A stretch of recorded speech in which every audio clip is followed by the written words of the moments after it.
What's good with it, Black Goose TV family, man? Double salute as always. It's your boy Fluenceboxing back at it again, here with another live. Happy Friday to the people. Much love to the people as always. We here, man. Late night on a Friday. Y'all already know, man. Yesterday, well, maybe y'all may not know because I'm not even gonna cap. Yesterday's live was a good time. I had a lot of fun. Salute to Zen, salute to Dub. You know what I'm saying? Me and Zen, we got into it, was going crazy at each other, but it was a good time, man. It was a good stream.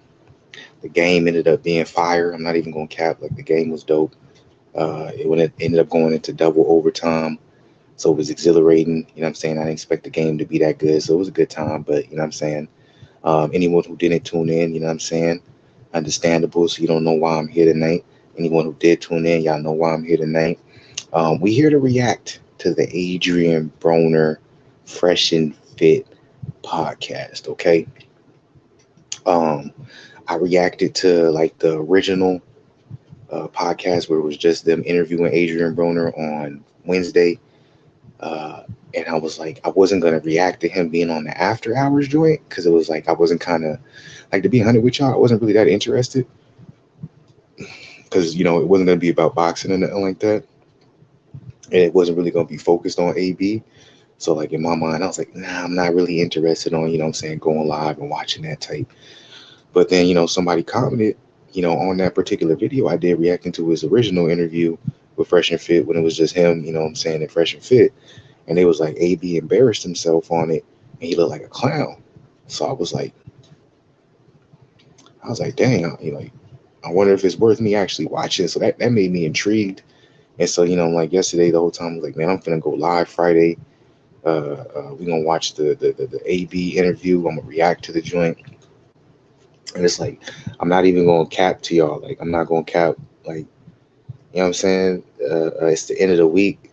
I had a whole lot going on, man. A whole lot going on, but what I'm saying, blessings for real, for real. I got it all handled. So your boy was tired, man. I'm not even gonna cap to y'all. I was tired. I was chilling in my bed. I was just watching, different YouTube. You know what I'm saying, just relaxing, having a good time. So I was like, man. I'm probably not gonna go live. I'm not gonna do it tonight, but you know, nonetheless, what I'm saying, the spectacular Dub, what I'm saying, he ended up commenting on the daily check-in type. He was like, man, you finna do it? You finna? So I was like, yeah, I should, man. I said it. I told the people I was. I'm already gonna be up late type. So it's like I might as well go ahead and pull that joint up, react to it. I doubt we probably gonna get to the whole thing because it's a long stream. And I was like, why not get through some of it, react to some of it? What I'm saying? Dub gonna be in the building too, as he already is. Salute Dub. Double salute to be actually in fact with it. And maybe we can get some fire conversation just from that particular interview, or the after hours, I should call it, that AB did with Fresh and Fit. Might be able to go on a different topic because it's not going to be about boxing. Because obviously, what I'm saying, the after hours with the whole joint, it's about like women and stuff like that, and kind of like their mindset or whatever the case may be. So we here nonetheless, man. I wasn't gonna go live. I'm not even gonna cap, but we here nonetheless. So if y'all come up in here, man, show your boy love. Hit the like button. Help me get into the algorithm. Subscribe down below. Comment on this joint. I don't know how this live is gonna be, but at the end of the day, it's Friday, so it can't be too bad. You feel me? I'm gonna go ahead. I'm gonna drop the link for Dub to get in here, man. One of the first times, man. I'm not even gonna lie. What I'm saying? Dub, he usually get up in here, fairly early, but he's gonna be here from the beginning. So let me drop that joint so Dub, you can get up in here when you ready. But that's what we're gonna be on tonight, man. It's not gonna be no specific boxing talk or nothing like that.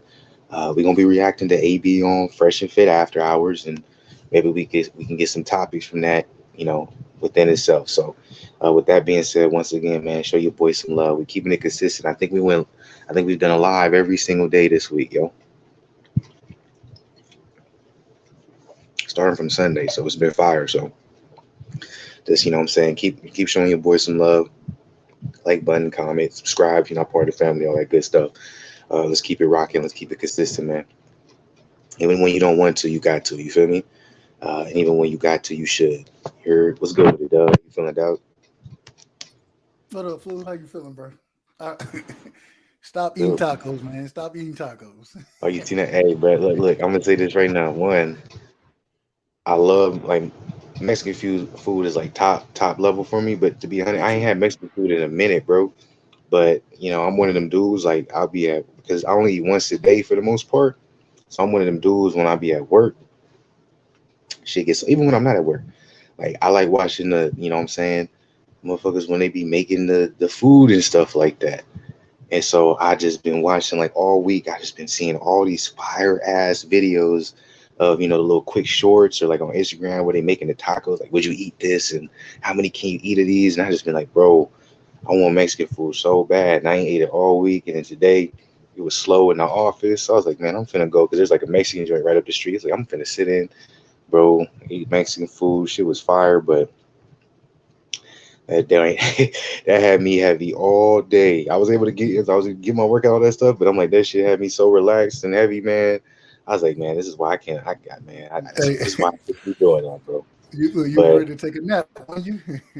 even now, like I'm so relaxed right now, bro. Like I wanted to go live, like no cap, but at the same time, I was just like I was chilling too. I was like, man, like cause like my energy is mad mellow, you know what I'm saying? So I was like, man, do I want to do it? Like, do I really want to watch the little after hours joint with AB? Like I wanted my energy to be a little bit more up, but you know what I'm saying? At the same time, I wasn't really sure, but I was like, when you hit with the comment, I was like, man, I was talking it up way too much yesterday. So it's like, yeah, let's do it. I ain't gonna hold you, bro. So I did my Cowboys live. I moved my show up last night. I said I'm gonna move it up 30 minutes. You know what I'm saying? And I'm gonna try to keep it. You know what I'm saying? Pretty short or whatever. And so normally if I go live, I do how it is. You get your live, end up being 3-4 hours for some reason it happens that way. And so I Back. was like, man, let me make sure I kept my live to an hour I think it was about an hour and 15. I was like, I want to make sure because I told my brother I'm gonna come through for the See, for the reaction, right? I told you I was gonna come through, and so I said, let me make sure I keep it short. Then I seen your video. I was like, well, it's cool because I was gonna go to was a few different shows that I go hop on the panel with, and so I yo, was like, I'll go jump on over there if he ain't gonna do it, but let me see, yo, what I'm saying, if you're gonna do it because I didn't want to hop on somewhere and not be paying attention. And yo. then you doing your thing. I done told you I'm gonna come over here and rock with you, and I ain't over here rocking with you. Feel me? So it is what it is, though. And I appreciate you for that because I'm like, man, at the end of the day, because it's like I was gonna be up late regardless. You know what I'm saying? Yeah. So it's like I might as well just be up late and watch the shit that I said I was gonna watch. Have Dub in the building. Real quick, it's the first time I seen Paul up in here. Salute, Paul. He said, "Would you react to a music video?" Yeah, why not, man? You know what I'm saying? Yeah, we got no problem reacting to anything. You know what I'm saying? Is it your music video or you just talking like about a music video, period? You know what I'm saying? Yeah. It's like, is it just a I'm random video? I know, just like, hey, yo, go react to Young Thug featuring Gunna. Yeah, You know what I'm yeah, yeah. He's saying? like, oh, here we go, here we go. Hey, look, Gunner shouldn't have been on the song if he was gonna tell, man. Nah, nah, nah. But you seen how in the news they said like all the YSL music labels, all the people they just unfollow them type joint. What you Hey, expect, man? What you but expect what's to happen? funny is though, Gunna, I put money on this is what people don't ever be putting in perspective. Like when I be watching like these like uh like real popular media outlets and stuff, like I understand you wanna, keep the idea or the perspective, whatever you want to call it, when it comes to like, no snitching, so he snitched, so he's this and that. Gunna's sitting in his penthouse right now. You really think he cares about some motherfuckers unfollowing him in IG? He's sitting in his penthouse with baby girl with the BBL money coming in. He's like, with the BBL. yeah, bro. He's sitting there like, I ain't tripping on none of that. Like, I ain't tripping on none of that. Like, I'm chilling. Like that's the funny part. It's like we tripping on it. You know what I'm saying? Because that's what's kind of like, put out there. Hey, he a snitch, all this type of stuff. I'm like, look at 6ix9ine, bro. Like that nigga's whole career is has thrived off of being that. Like us trying to like, especially it's like it's an artist too. So I'm not saying what he did was right or wrong. That's not what I'm saying. It's just like us really Like y'all really think Gunna really care about what we think of him? If he did, he'd probably still be locked up. You know what I'm Hey, saying? shit, bro. This the thing. This my only thing. I ain't got no problem with. I ain't no street dude. Don't claim to be no street dude. You know what I'm saying? Not trying to be no street dude. Me neither. I'm a square. I'm a square. I work a 9 to 5. Facts, facts, Yeah, I very got me. square.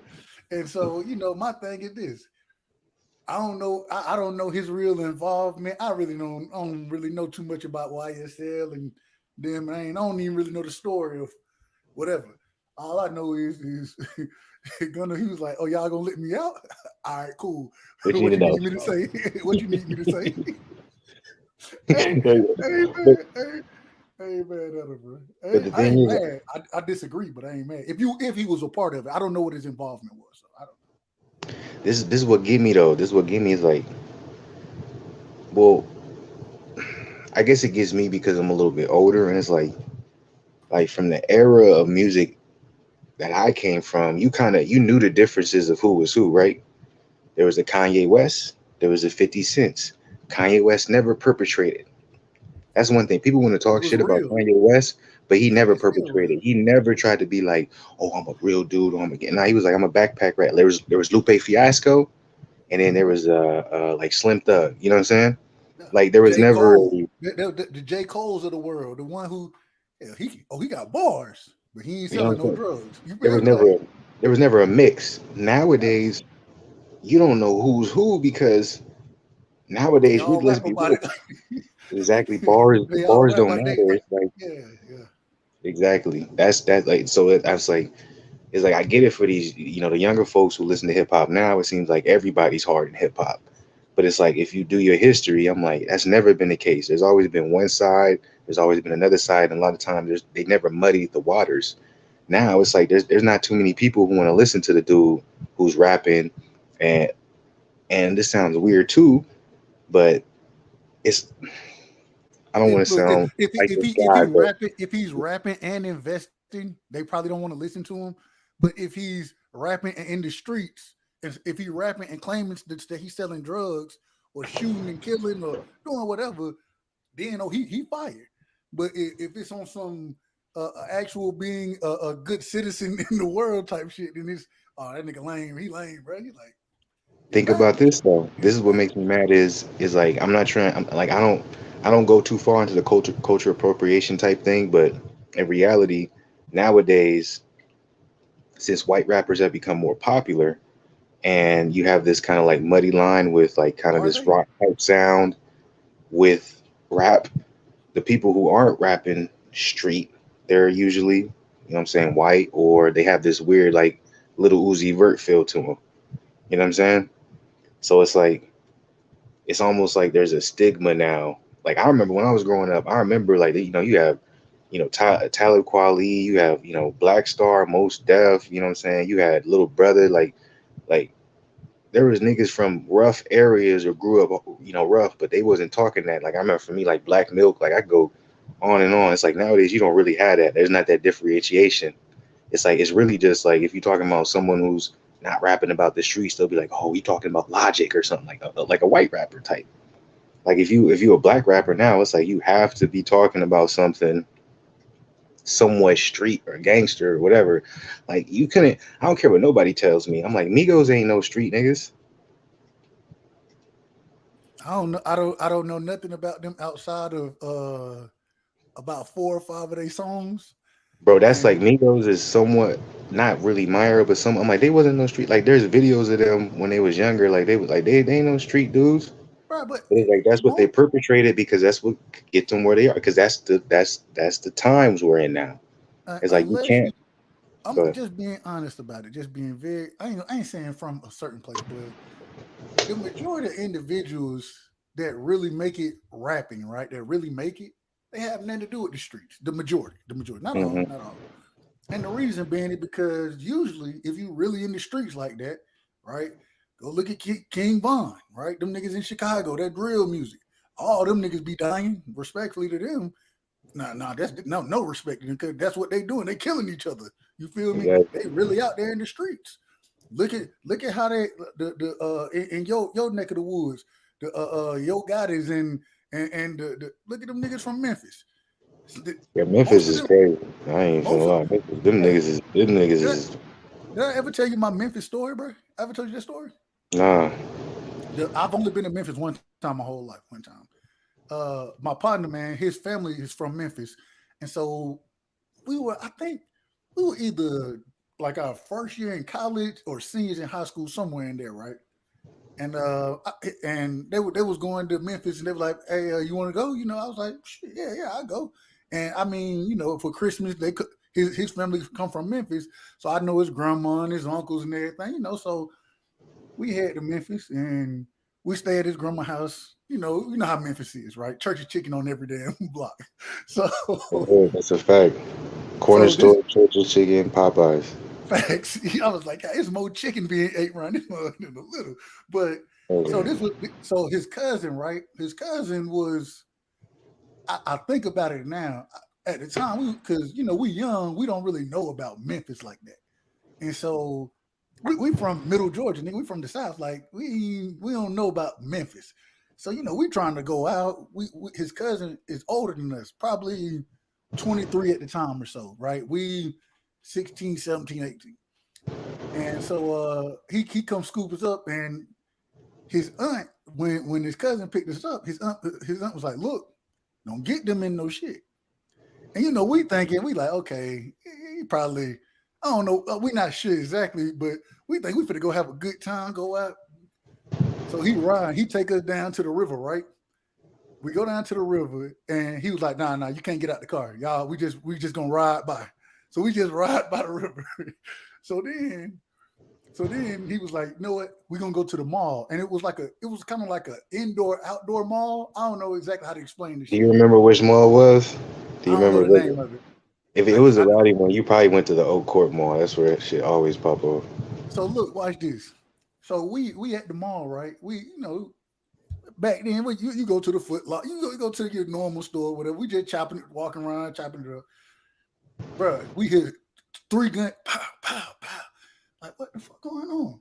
Bro, so you see the crowd scatter, right? It's probably like, it ain't right next to us. You know what I'm saying? His cousin like, oh, y'all get down.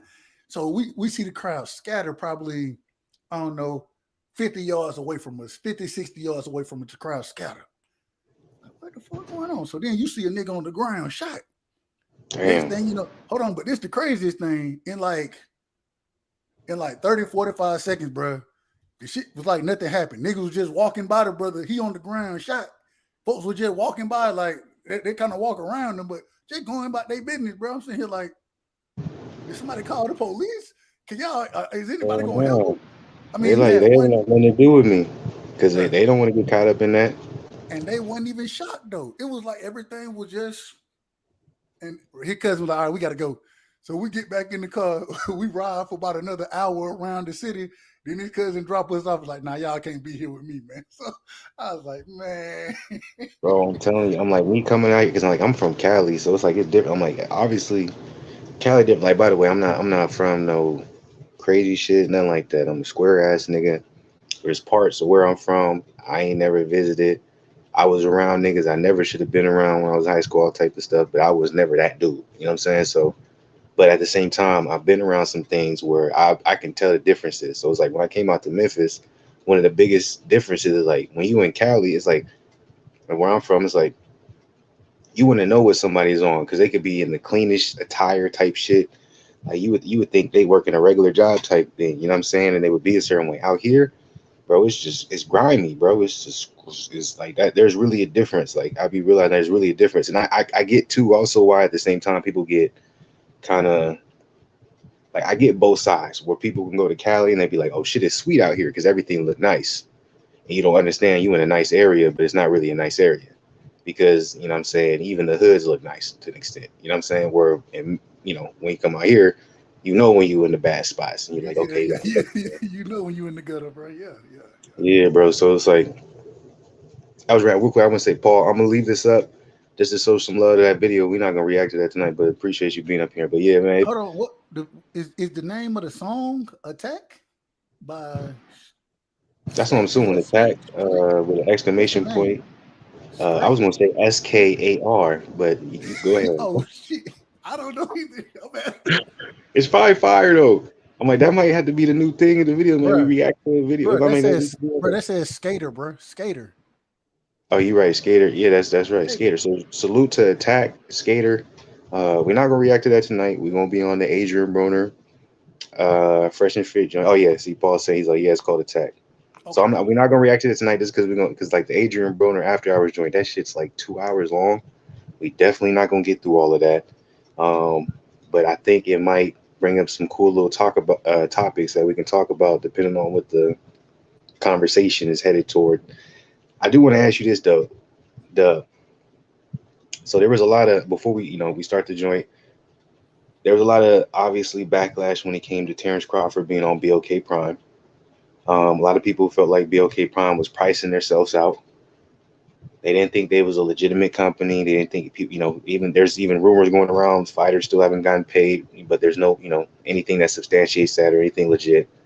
And none of the fighters on the card have complained about not being paid. So, but even with that being the case, they're like, okay, how can they stay in business? Da da da. Well, they're going forward with the Adrien Broner card, um, which also the co-main event is Tevin Farmer versus Mickey Bay. I'm assuming it's going to happen in Israel because Adrien Broner is doing press run, which I think is actually very smart. It shows that AB is still tapped into social media because I did a reaction last week. He did a interview on a very small podcast, or excuse me, a small YouTube channel. They only had like 800 subscribers. It was an amazing interview. I really enjoyed it. It was like the energy from the podcasters were great. They really knew it was a good interview. And then obviously this week he goes on a very large platform in Fresh and Fit, where the interview, in my personal opinion, wasn't that good. You can tell, obviously, they're not aware or They're knowledgeable not when it boxing comes to fans. exactly. So it was a They're not boxing fans. it wasn't a good interview, but there was points in it where I was like, okay, I can keep watching it. So, what is your thoughts on AB's press run currently and how he's putting it? What he's doing, because I'm assuming we're probably going to see AB somewhere else next week as he continues to do it. But what do you think so far on his press run and building up his fight, and what is your expectations for the people, or what is your expectations for how many people are going to be interested in this upcoming fight of AB? Does AB still have that draw? So, yeah. Man, first things first. I think I hadn't heard all of AB's interviews, those type of things, as far as his current press run. But it's once again, AB is a marketing genius, whether he knows it or not. The brother, whenever there's a microphone in front of him, just know that people are listening. So, and in my personal opinion, may possibly be, outside of, the Muhammad Ali's of the world, those really great speakers, maybe may be the greatest salesman, right? As far as selling fights go. So whenever he does have that's why I wanted to make sure I jumped on with you, because I'm interested in hearing what the brothers say. Now, when it comes to the ring, that's a whole nother situation. But at this current moment in time, listening, I want to hear every interview AB got. I want to hear it, because you never know what you're gonna get from the brother.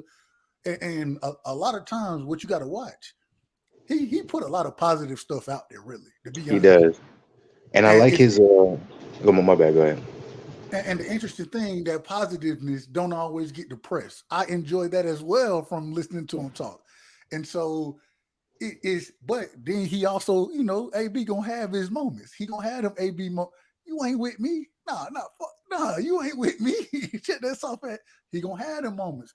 But This those are the moments that really bring fans to the to what? sport, Yeah. because those are the moments that go viral. And what I usually hope for is, hopefully the fans, they see that moment and then they watch the entire interview and catch some of the other gems that the brother dropping, because See who he really he is. Yep. he does drop other gems that people really don't give him credit for. He gets credit for his viral moments. The problem is for him is he has so many of those moments, right? Because he's a great salesman. And so, I'm excited. I'm excited for it. One of the biggest balls that I think was like, well, I want to say, in my personal opinion, when it comes to PPC, where they dropped the ball when it comes to AB, is you never capitalize off of making him a pay-per-view star. The fact that you kept him but during the time, respectfully, Floyd was the pay-per-view star when it came to PBC. So once again, this is my conspiracy. I still like, I really do think they stifled Adrien Broner because they knew I can put him on TV. I can put him on free TV. He'll get 2-3 million plus people watching. We can pay him a mil and we'll get that money back. We're not going to put him on pay-per-view because we don't need anybody to. This is me speculating. Conspiracy me. I don't need anyone to rival Floyd. I don't need anyone bringing in big numbers that can rival and make it look like Floyd's not on top. And I think AB, if some of those fights he had, Sean Porter, I mean, now if it was pay-per-view, I think it would have sold out the world. But they was like, we're going to limit. So I think that was one of the biggest, I think that's one of the biggest reasons why, AB ended up having that outburst, because he was like, y'all didn't utilize me the correct way. Like, y'all knew who I was. Y'all knew how popular I was, but you never allowed me to be a pay-per-view star, not because you didn't want to make money off of me, but because you understood we can't have someone in the same organization being in direct competition with the top dog of Floyd. Because you even see that, now to an extent, but that's all speculation. I also want to add when it comes to AB is like him being in the position he is right now, you got to respect him because, regardless if you like him or you don't, one of my favorite fighters, last 3 years haven't been great to him, right? But to still be able to get a deal like this will be okay, Prime, whether you guys want to feel it's legitimate or not. But to see what he's doing to market this fight, to see how serious he is, it really, for me, it puts a smile on my face. Now, like you said, in the ring, it's different. For the last 4 years, I've talked this way about AB, then he gets in the ring, and I'm disappointed. It is what it is. But to still see him willing to promote, still willing to, especially when it was seeing the point where he was done with boxing or he'll never be back in the ring, just seeing him do this the way he's talking, people forget he's only 33 years old. 33 years old with 10 kids. I remember that when I was watching the interview with with the original interview on Fresh and Fit, it was like, how many kids you got? He's like, yeah, I got 10 kids, man. I was like, man, I'd be forgetting he got that many kids. And that's like, he's had this controversy. Like, AB I got compare, 10 kids? yeah, AB got 10 kids, bro. And I that's did why I not know said he had 10 kids. 10? AB got 10 kids at 33, nigga. Think about Damn, that. boy. God Think damn, boy. about that. Like, You better hey, shit, boy. nigga, imagine that, bro. I No could wonder your ass never. trying to get back in the ring, nigga. No wonder. And he said, that's why I do not believe AB doesn't want to be active. No, he I'm like, want to when be they active. say, that's what I'm saying. So it's like, that's why it's like, there's like it's hard to dispute saying like, if AB's coming out saying, hey, I want to fight, and then all of a He sudden there's probably this want to fight. narrative going around that he doesn't want to fight. It's like, I don't believe that. His only source of income is fighting. Facts. The nigga got a family to feed. This nigga don't got a family. He got a whole basketball team to feed. Facts. A And he's whole only team. 33. It's not like this nigga is going, like, he's still in his prime technically. Nigga feeding 2 starting lineups. God damn. Bro, so I'm like, with that being the case, it's like, I just like really, I'm really hoping like what he's saying, because like the way he's been talking, like in that interview with him, with that interview, the interview that I react to before, he's talking about he's a family man now. He's trying to stay focused. He's not trying to be on that other stuff. He's quit drinking, all this other stuff. So I'm really hoping. You said he quit drinking? That's what he said. He said he's not drinking no more. Oh, okay. I'll say this: I believe him, at least for this camp. I'm not saying he quit drinking outside of boxing, but for this camp, I believe it because he looks in great. He looks in great shape. He looks like he's on point for his weight, and I haven't said that in a long time. Can you show the video while you showing it, or while we're hearing it? I can't show the video while I'm playing it because it'll get flagged. Yeah, that's what I was thinking. Because this particular podcast, they flag everything. Bastards. But what I'm gonna do, because I'm like, this is the thing. Okay, so I'm about to start playing it. When we react to this, y'all gonna be able to hear it clearly. I don't plan for us to go through. It's probably gonna be a lot of stops because there's gonna be other questions I want to. The only thing this is why I was questioning myself on doing a reaction to this, because it's not gonna be about boxing. It's not gonna be specifically about AB. Like this after hour show for Fresh and Fit, it's really about like the women they bring on. And I've never seen this. Hold on, I don't think I've seen it. Was this the one with what's the brother name who just got arrested? Was this his podcast? Mm-mm. Andrew Tate. This ain't his shit. He's been on here, and they're big supporters of it. Like they're friends. They've done collabs, all that type of stuff. So they're connected. Okay, so And because this I is didn't still see. on Oh, the. go ahead, go ahead, go ahead. No, go ahead. What you saying? I was gonna ask. Can you tell me? Man, I can look it up. It's called Fast and Fit, correct? I hadn't seen this Fresh interview and either for the Fresh and Fit, Fresh and Fit. I hadn't seen this interview either for the people, and just to let y'all know. So this is our true reaction to. I think this is my first reaction video ever doing on YouTube, bro. Shout out to you. This is gonna be Fast and Fit. well, this is gonna be my second reaction video too. A fresh because I never it's any of this. And it's like I really didn't want to do this one because this is more the ladies talking and stuff. Okay, And like okay. I AB's know on this it. dude. I know these dudes. I done Yeah. seen. I don't know them, but I done seen their clips. You know they have those YouTube shorts and shit. So Yep. I And done the seen their TikToks shorts and stuff. before. Yeah, yeah, yeah. Nah, So that's how they okay. start. So I'm gonna play the intro just for them to come in. There's gonna be things I'm gonna be fast forward. I don't care about the women intros. I'm not gonna listen to that. No, yeah. I'm We happy don't they need have it. their stuff tagged. I don't care about having the women name 3 countries. But we'll Hold go on. into the What's it? first topic. 3 countries? But they're just kind of showing how dumb they are. But what I'll do is I'm gonna start from the intro for them just They, talking, bringing in A, B, and stuff, and then we'll go into the first topic they have. So let me. oh, you're not. I thought you were saying that one of their names were 3 different countries. You saying that they were asked to name 3 countries? Yeah, they'll ask the women just to kind of like show how Lord like have mercy. They don't know. They don't stupid know. they. Yeah. But all right, Listen, let's if you go ahead. really want to hear, if you really want to hear some dumb shit, ask them to name continents. My God, For that's real, for real, for real. that is so. I was like, hold on, when did people stop knowing continents? I had, my God, Women don't gotta know nothing if they pretty, nigga. If a woman is pretty, she gets handed the world on a silver platter, nigga. straight airhead, respectfully, of course, respectfully. Let's go. Let's see how the intro go. Stuff. Don't worry, ladies. You can stare at the screen now. Don't worry about it. Let me know if it's coming through clear.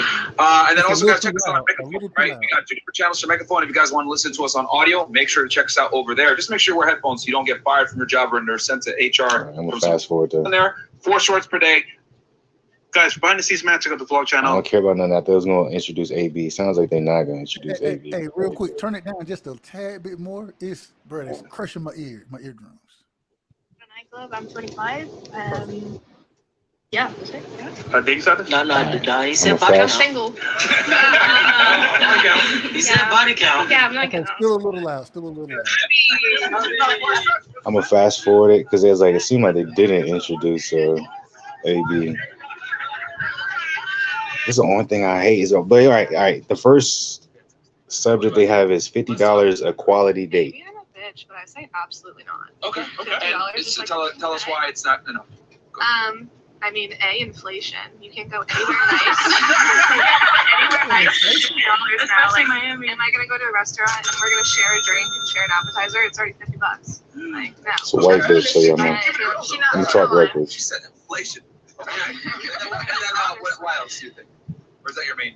I mean, I guess that's my main. I just can't think of anywhere. I'm trying to think of places you could go that are nice for like $25 a person. Like that's not a lot of places. There's taco think spots. Yeah. Was the question Yeah. a nice date or a quality date? Quality. You said quality. So Quality. I mean, I would not want to. I'm sorry. I would not want to go to the movies. Okay. I don't know. Maybe that's just me. That's your choice. That's your choice. okay. That's kind of what it sets us up to. Like Yeah, you could. Okay. the woman who's talking for $50, I give her maybe like a 6 out of 10, maybe a 5. Yeah, she probably, but she look, but you got so many niggas simping, bro. Niggas, hey, And she's saying a $50 date. And what's crazy about this you too, better it's be like happy some of these about people. McDonald's. My bad. Because I'm like, this is the thing. I don't want to listen to all these, but this is the thing. Because I don't really be watching, this after hours joint, because I don't want to hear a bunch of women, respectfully, just boost themselves and talk about what they feel like their expectation is. Because And I then, got it. and then So they'll tell you they are 9, and you be like, yeah, I don't want to hear average, this. man. But You average, man. You average. some of the questions I think are interesting. I'll be like, if I get AB's reaction on some, I'll play that. But we can talk about some. But it's just interesting hearing, in my personal opinion, looking at like a 5 or 6, saying like, what can you do for a $50 day? It's like How do you know if it's a $50 date if you're not paying for it? Right. Hey, hold on, bro. I could take you to the Mexican restaurant for under $50, and we might get a picture. Of We can go to a margaritas. Mexican restaurant, get some food. That's gonna be like 15. After that, we can go some Hey, look, like shit. hold on, wait. A Take picture a, of margaritas. At that Mexican restaurant. That right there ain't gonna be near about $18 right there. So look, that's under $40 we done spent. that's why I'm like, man, I be feeling sad for the younger men because I'm like, they watch shit like this, and they probably be like, man, life really tough out here. Like, is this how women thinking? It's like you don't understand. Like, I feel like there should be a disclaimer on these type of podcasts where it's like, these women know they're on camera, so they're gonna cap. They cap. You know what I'm saying? I'm like, I'm like, it's like half of these shit, 75% of these women got smacked, got their backs blown out, and a dude didn't even spend $5 on them. They just hit him and said, yo, you free right now? Come to the crib. Right. Hey, look, bro. Body. I believe the brother asked. He said, "What's the body count?" Niggas Yeah, that get was up there. AB. That was AB. That's what AB said. Now AB in the watch this. background. He's like, what's that body count? Hey, look, they get up there. They be like 10, 15. When the real number be 172. Bro, I'm telling you, I'm like, any woman that's over the age of 24, 25, if they try to tell you they got less than 50 bodies, they cap into you. Listen. It's too many times. Never mind. I don't even want to say what I'm about to say. Never mind. No, we can go crazy tonight, man. It's a free for all. We finna have some fun, nigga. This ain't even no boxing. We finna have some fun. It's too many times in school, in college, especially college, where 3, 4, 5 of us had a good time that night. It's too many times. Bruh, I'm telling you, these women be liars. And I'm like, the first one that's finna, like, any bitch. Of course, respectfully. I'm like, a chick wanted to go on a podcast with millions of views to talk about what their expectations is body counts, sexual positions. You really think they, like, come on. Bruh. Brittany, what's her name? Brittany Renner? Brittany Renner, bro. She done told you the game, bro. She done told you the game.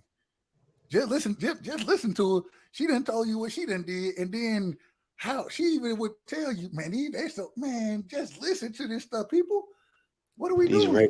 These regular hoes body counts would be crazy. All right, let's see what else they got to say. Come on. I ain't going.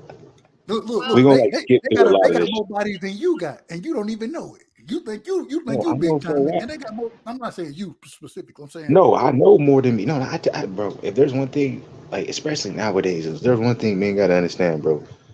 Like if you're like most of us are just regular niggas coming up. You know what I'm saying? If you not, you know what I'm saying, got millions expected for you, or you know what I'm saying, got an Instagram page or whatever the case may be with a check mark or a lot of followers, and even if that's the case, I'm like, you have to understand these regular women, if they're a 6 or above, they have ridiculous amount of options. I'm not telling you they're gonna choose up. I'm not telling you they're gonna do it or nothing. I'm just like, you have to understand where you at right now. So all I'm saying is, when you are dealing with these women, don't play yourself. Don't be delusional. Don't think, oh, I'm macking her down. And I exactly. Don't be stupid. You on the, like you got your team. You own the team, bro. That's usually how it's working right now. That's it. I'm just telling. I'm like my biggest thing is like, don't be dumb. I'm like especially if you have high standards. Because the higher the standards a guy has, which I'm saying you should, but I'm like the higher standard a man has, you have to understand if you're dealing with a woman who meets those standards, that means majority of the time they have a lot more options. It just is what it is. So I'm not saying don't let that keep you from pursuing them, but just understand how to handle it right, so you don't put yourself in a position where you either heartbroken or you just shocked about what happened or you're being used. Be smart. But you can only figure that out. You only figure that out as you get older and as you've been through them situations. That's the only time. And even if somebody like you would get up here and say that, and we got a younger brother who's sitting there listening, right? They can't take your advice. The reason being is because, nah, that's my bitch. Yeah. Yeah, they can't even fathom the advice until they get that hurt. Until they get that hurt, then you be like, okay, shit different. And even then, it might take 2 or 3 times for you really to say shit different. You feel me? Because you think you Shit, the good. a lot of times it's like what's crazy in the world is like it may not even be 2 or 3 times. It may never even like it could keep happening over and over, and people and dude, he don't even realize what's happening. He'll keep if the shit happening. Just oh man, At some point, anybody worth their salt as far as being a intelligent individual understands what's going. You like the old saying. What's the old saying? Fool me once, shame on you. Fool me twice, shame on me. Right? Fool me 3 times. Yeah, damn, I might need to take cut a toe off because I'm clearly too dumb. But that's just my opinion. Go ahead. But this thing, no, I agree with you. But the thing is, I feel like women are getting smarter because since they have more options, they're able to play. Like there used to be a time where it seemed like okay, only niggas played the game. But it's like women play the game. Women always knew how to play the game. It was just a secret. Now the secret is out. But because it was kept secret a long time, it's a conspiracy theory now. Ain't no way women know how to play. She ain't playing me. She ain't playing. I hear her up and she was. You talk to a dude. Who's like, what you mean? She fucked with me. I just took her out to dinner the other night. We had a good time. And be like, okay, you pay for everything? Yeah. All right. Did she give you the like? What'd you get out of that? Well, we had a good time. Did you have a good time? Well, yeah. What ended up happening for? Well, I took her out. I spent all this money. Okay, bet. And the next day, like when you text her, she hits you right back. Hell no. It took a little time, but she hit me back at some point. Okay. Yeah. I'm like, you understand, like women work different. I'm like, this is the thing. It's like women are starting to have a dude's mentality. So it's like, it's very easy to know when a woman is interested in you. She wants to see you all the time. She's trying to figure out why are you not making time for me?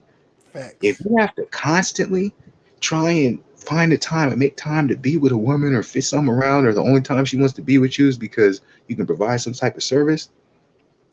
You on the team, bro. You playing a role. You are playing your role. I'm like, you want to be the running back, but she's like, nah, you a quarterback. Telling you your position, and you keep trying to tell yourself like, nah, as long as I keep working and keep practicing, you know what I'm saying, I'm gonna be a running back. I ain't gonna be a cornerback forever. At some point, I'm gonna get to that 55. You ain't a running back, nigga. You the goddamn, you the tight end on the team, nigga. What you mean? You punt return, nigga. Yeah, man. You special teams right now, bro. You ain't even made it to the starting lineup, bro.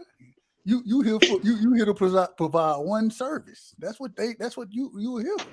And respectfully, it happens both ways. It does happen both ways. The thing is like you brought up a good point. The first point you brought up that and I disagree with you. I disagree with the first point you brought up when you say that women today, right? The reason I say it because just think about it. We done heard plenty of stories back in the day what they used to say. Oh, that's the milkman baby right there. Right? Right. Well, it didn't always been there. It didn't always been there. It's just that now you feel me. Like you, the second point that I do agree access. There's more access. But the point that I agree the most with you is the thought process of women have become very much more like men now. There aren't women thinking like women anymore. You have women thinking like men. Hence the whole independent, all that kind of stuff. Okay, cool. I ain't mad at it. The problem is you do have some independent women, quote unquote, right? But then you got other people out here perpetrating as independent with government assistance, right? When so really not independent, they really own, and so it's so many different things at work here. I definitely agree that the empowerment of women have been too unfortunate. And we need to empower women, we do, but at the same time, we still need the nuclear structure in place to have sustainability as a culture, whatever you want to call it. You feel me? You still need that structure, and so we got to see what happens. But hey, I'm very interested. Go ahead, my bad. Think about this though too. It's like women are making more money, right? So they feel like they don't need nobody to take care of them. They can take care of ourselves. I can take care of myself. So already and respectfully to the women, and it's like men should have men have standards, women have standards. Majority of the time, women's standards are much higher than men's standards when it comes to who they're looking for as a significant other. It So if a depends when you woman, say higher. It depends what you mean when you say higher. men, when Because it comes to their standards, when it comes to a woman, we can be like, I want a woman who can cook, look good, all this type of stuff. But a man will most likely or more likely be willing to settle with someone that they just have a connection with. She's around, she's there, love. Well, for a woman now, it's very, I won't say very unlikely, but it's less likely for them to settle with a for a man that does not meet their standards. If they do end up doing that, what ends up happening and what we're seeing to the statistics is a divorce. We end up seeing separation. We end up seeing, I'm going to punish you. And I'm saying this, and I have a personal experience. I'm like, I'm not gonna put nobody, but it's like I'm seeing, like I see it where as soon as you are not meeting a criteria that they had in their mind that they wanted you to meet when they first met you, as they get older, there's going to be a disdain, because there's a difference between a man and a woman when it comes to um um what's a good word for it, confronting confronting conflict, right? Women won't be as confrontational, right? So a lot of times they'll kind of sit back, see what's going on, and they'll allow the animosity to build up. A man's more likely to come and say, I don't like what's going on, let's try and fix it and see if we can get to the solution. A woman will sit back and say, is this nigga gonna fix this? And if he doesn't, build up, build up, build up to a point where now all of a sudden, when she's like, I don't want to be with you, you don't know what's like. What? Yesterday we was just eating chocolate strawberries and watching a movie. Now you don't fuck with me? But you understand this is something she made a decision about, a year a ago, long and a she was long seeing time everything ago. change. So it's like now, with that being the case, especially with when a divorce happens, things like that, a lot of times it's more in favor of the woman. It's like there's really no repercussions for a woman to take a chance on somebody and then end up deciding this isn't working. Whereas for a man, you're taking much more of a risk. But unfortunately, it's a weird case. A man is willing to lower his standards and take that risk, even though there's more to lose. Where a woman is like the opposite spectrum. They're not really willing to take that chance, but if they do, they understand the end game is, well, I'm not that much at risk if I decide for this 5 years, other than the fact I may lose, those 5 years of youth and beauty, but I'm willing for those 5 years to take this chance with this man, see if he's able to, get to the status that I hope he's able to get to. And if he doesn't, well, I'm a dip. Because if a woman takes care of themselves, they're always going to have, options. It's a damn shame. It's really a shame. It's a tough world. That's why I said, man, if I was younger, coming up in this game right now, man, shit would be tough. Because I'm like, I couldn't even imagine. I'm like, social media is one of the biggest tools in all of this and which I'm not saying is a bad thing, because I'm obviously it's created a lot of wealth. It's created a lot of, like me, like we probably never known each other. You know what I'm saying? With that, it's like there's a lot of good things in social media, but like if you want to specify it when it comes to this whole little, man woman dynamic and marriage and relationships, it's a Well, tough game out here, man. and the thing is also with I agree with everything you just said, but and not even but to add on, right? With the addition of the new thought process of individuals these days, right? One thing we were able to see previously, and people always say, "Why do you go back so far?" Because that's when we really saw it in the 40s, the 50s, the 60s. You saw family. You saw a lot of family back then, right? And that's one thing that I have to say. The powers that be, you always tell me you a conspiracy theorist, and you never really hear me argue with you about it, do you? Because we pretty much we be on the same accord a lot of times, and the powers that be they didn't want strong families, right? And so now what we're seeing today is what's the word? Not the benefit, not the reward. It's it's from what the consequence. There we go. The consequence Consequences. of Yep. what Family. of those decisions of breaking their families up, Yep. right? And it's not just in dating; it's in society in general, right? And so we're seeing moral value literally go out the window. I remember growing up. I grew up with old people, right? And so my great grandmother, my grandmother, what I'm saying, two of the individuals that played a strong role in my life. Man, you ain't never heard them talk about sex. You ain't never heard them talk about. You ain't hear none of this. Man, people just open, especially out in talking about it in front of body count in front of on YouTube. No, Bro. in front of the Think world. about all these women doing that's that. on this YouTube channel. They have these every single day or every other day, and But these people women have are respect for openly talking themselves. about this shit. People have respect for themselves not to talk about their personal lives so openly. And what we've You got seen now is, moms on the internet shaking their ass just for some views. hold on, They with the baby kid right in the there with the with in the the kid in the thing. video, but grabbing the ass. You seem like wait, hold on, wait a minute now. Don't nobody see a problem with this? But if you And the say problem, something, if you if you say say that, they something, you say the wrong this is one. You women wrong. empower. Exactly, this is You women wrong. empowerment. I can show my body, and I'm like, there's nothing wrong with showing your body. I'm not saying you like do what you do. I'm like strippers existed for a long time. Porn women existed for a long time. Prostitution is the oldest profession in the world. But y'all were the ones who degraded them. Y'all was the ones who made it, who shunned them, saying I would never do nothing like that. But now we're in this day and era where there's this sexual liberation, and y'all saying, well, why should I be shunned for, or why should I feel away? Because I just want to express myself, and Hey, it's almost I'm proud to be called a slut. What? Wait a minute. Wait a minute. Wait a minute. Wait a minute. why can't I sleep with a whole bunch of men, but men can sleep with a whole bunch of women? And you want to know why I hate that narrative when I hear that all the time on the internet? Women be like, oh well, men be out here just cheating, sleeping with a whole bunch of men. I can do the same thing. It's like, do you know? Do you not understand the options that differentiate when it comes to a man and woman? A man who sleeps with another woman, and he's supposedly slutting around. I'm telling you right now.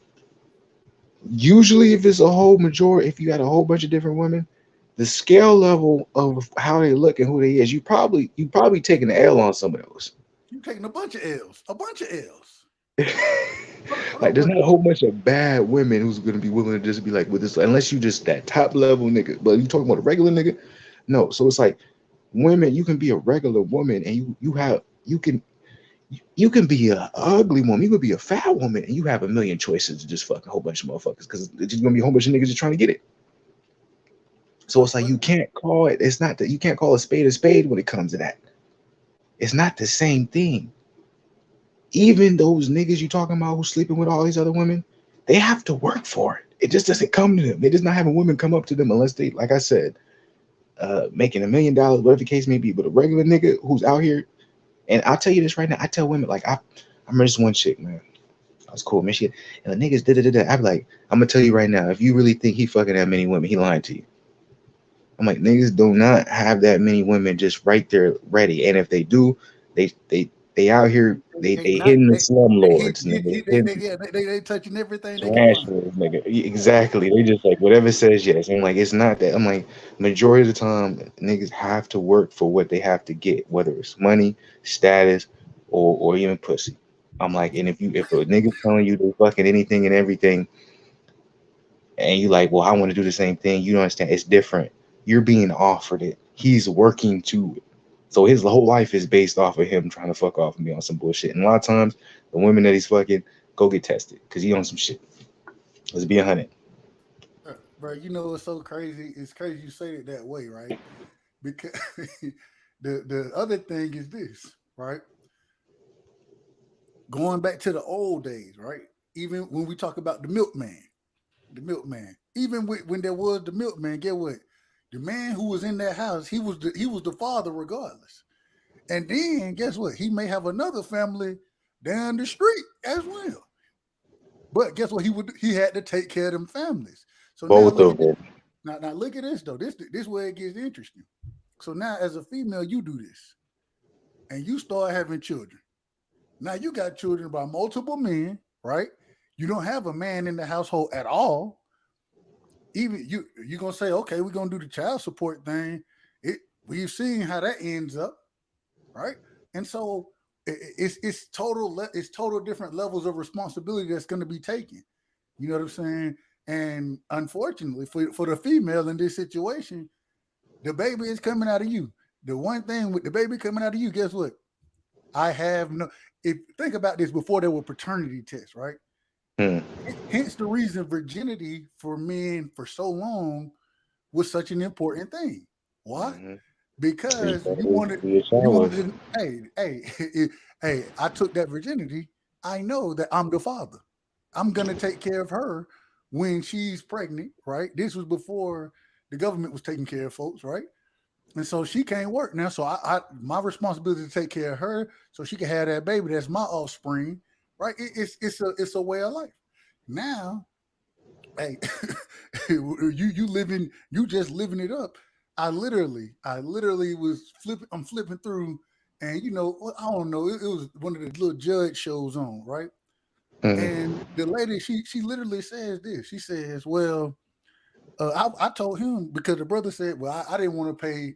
I don't know if this is my child, right? So I don't want to pay child. I want to get a paternity test. So but he said he wasn't going to pay for it, right? Because originally she was the one who said it wasn't your child. So if she didn't bring that, showing that she's messing with multiple men, then he said he would have took responsibility, but he don't know and he don't want to pay for it. So then she threatened him with child support to try to force him to pay for it. So then the judge say, well, you telling me you hanging child support over his head, even though you don't know who the baby daddy is either, but you're going to hang child support over his head to force him to figure it out for you. And then when he was trying to get with you, what you the one who sitting there talking about, well, no, I just got a relationship. I'm single. I'm trying to live it. But then you get pregnant. I mean, it's so many different. Come on, man. Come on. What hurts my heart too about that is, because I've seen, I know what you're talking about, but what hurts my heart is the court system actually isn't that generous when it comes to men, when it comes to that situation, unfortunately. It's that's actually, it's rare to have a judge say, oh, well, you out there hoeing, let's really figure it out. A lot of times they're going to sit there and they're going to say, well, if she demands child support, especially you have to have the money, you have to be in this is a TV show, they're signing the contract, they don't have to spend any money, right? But if you don't have the money to prove that, you're getting that bill every month. And if you ain't willing to pay it, it's coming out of your paycheck. You got to be the one to be able to take. So it's like, and then let me also say this. It's I don't even want to put, I'm not gonna be that guy, but I don't even put it all on the women. Unfortunately, we were just talking about rap earlier. We can make this a full circle. But we were talking about, how rap got intertwined with, at one point we was able to differentiate the Lupe fiascos, what I'm saying, from the 50 Cents and etc. I'm like, unfortunately, we're at a time where now it's not a big deal if you fucking hoe, respectfully. Now it's oh yeah, I hit her. Homeboy be like, that she was easy. I hit her. Okay, I'm gonna hit that too. You know what I'm saying? So it's even as us men, we got to be smarter. It's cool we want to get something off. It's cool we want to get into something. I understand. We all have our urges, but it's we have to be smarter as men, and we have to understand who are you dealing with? Are you dealing with a woman who's going to be willing to hang something over your head that's not yours? Because a lot of times, if you understand, when you're dealing with a woman who is very promiscuous, who's dealing with a lot of niggas, or who's willing to put they they shit out there and doesn't mind what ends up happening with it, you have to understand there's a level of trauma behind that woman. And the level of trauma that is coming behind that woman, a lot of that is being scorned or revenged. So you don't think the first thing they're going to be willing to do is say, well, this is your kid, knowing it's somebody else's kid, but really they know they can't get to that nigga. They know they can't. They know they can't put him in harm's way. They know they can't put child support on him. They know they can't make him feel a certain way about hitting it, putting the baby in him. So they're going to put it on the person who's there. So it's y'all got to be, us as men, we have to be careful who we're dealing with, because if you're dealing with a promiscuous woman, which as of now there is, I would say, I don't want to be disrespectful, but there's a lot of promiscuous women out here. If you're gonna do it, understand what you're getting yourself into. And if you end up putting yourself in a position where now she hits you and she says, yo, I think I'm pregnant, take responsibility and be a man. and it may not be yours. That's the thing, though. It may not be yours. I would say ask the right questions. I'm gonna be like, how many men you been with since you've been with me? And she probably not gonna tell you the truth because you're probably the only person who's answering her text. At the hospital, though, these situations can be resolved accordingly at the hospital. They can be, right? And that's what needs. Hey, you need to be asking if you don't think it's yours, you feel like it's something else, ask for that paternity test. Let's be 100 though. I'm like, this is the thing that always kind of gets me when it comes to that situation is a lot of times I feel like men know whether or not it's theirs, but it's like we always want to say women are emotional, but you see a lot of dudes get into that position because they're emotional over the chick, so they want that baby to be theirs. They don't want to believe the woman possibly had a baby by someone else. I guess. In my personal opinion, it's like I know I might be sounding crazy, but I'm like from what I be seeing, it's like women know how to manipulate. They know if there's one thing women are better at is judging character and being able to utilize it. That's my personal opinion. So they know when they come across a man who's like, all right, he's gonna try his best to be here no matter what because he wants something specifically from me. While the man who doesn't want anything from me, that's the one that they're chasing, and they probably know at the end of the day, this is why I'm in the position that I'm in. But I also, like we said, they have options. So they put us in these boxes, they put us in these specific markets that they can utilize. So if they can keep around the person who's going to take care of the kid, they'll do it as long as they don't question. Because they understand the person who's not going to, he's been gone. If that makes sense. I don't know if that's making sense. And I don't want to make women sound evil. I'm not saying they're not all like that. What I'm saying is when you're dealing with the woman who's promiscuous, I'm not saying all women like that. But when you're dealing with a very promiscuous woman, that's what I'm talking about. Which is becoming more and more of a thing nowadays. Because majority of women they're on a very, sexual, libertation type thing. And, it's if I want to put my body out there, if I'm going to deal with a lot of men, if men can deal with a lot of women, as a woman, they're like, I can deal with a lot of men. So this is the thing. This is what we got to realize, right? Because and shout out to the brother Dion Barnes in the building, man. He rocking with us, man. He appreciate you, Dion. Yeah, man. This is the thing when it comes to that situation. Hey, as a man, right? As a man, you have to figure out each individual woman and what their role is in life, right? Towards you, at least towards you.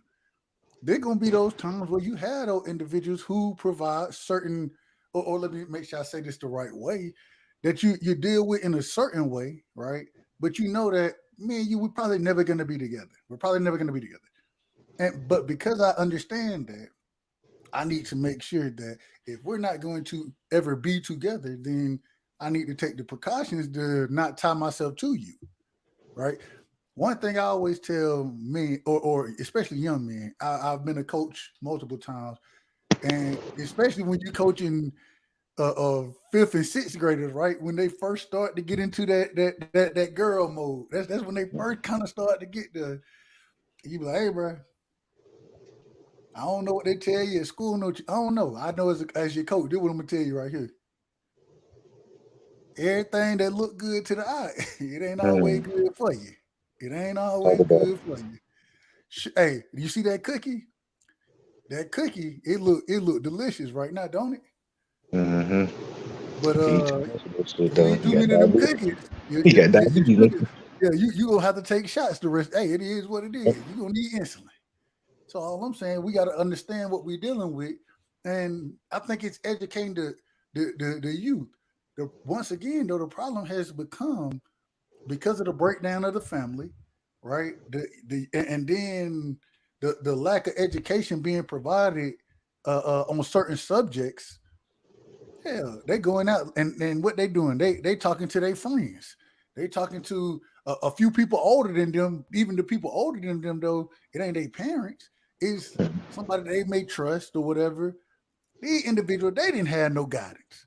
And so you got the blind guy and the blind. Everybody like, hey, sexual. You can't talk, man. There's so many situations.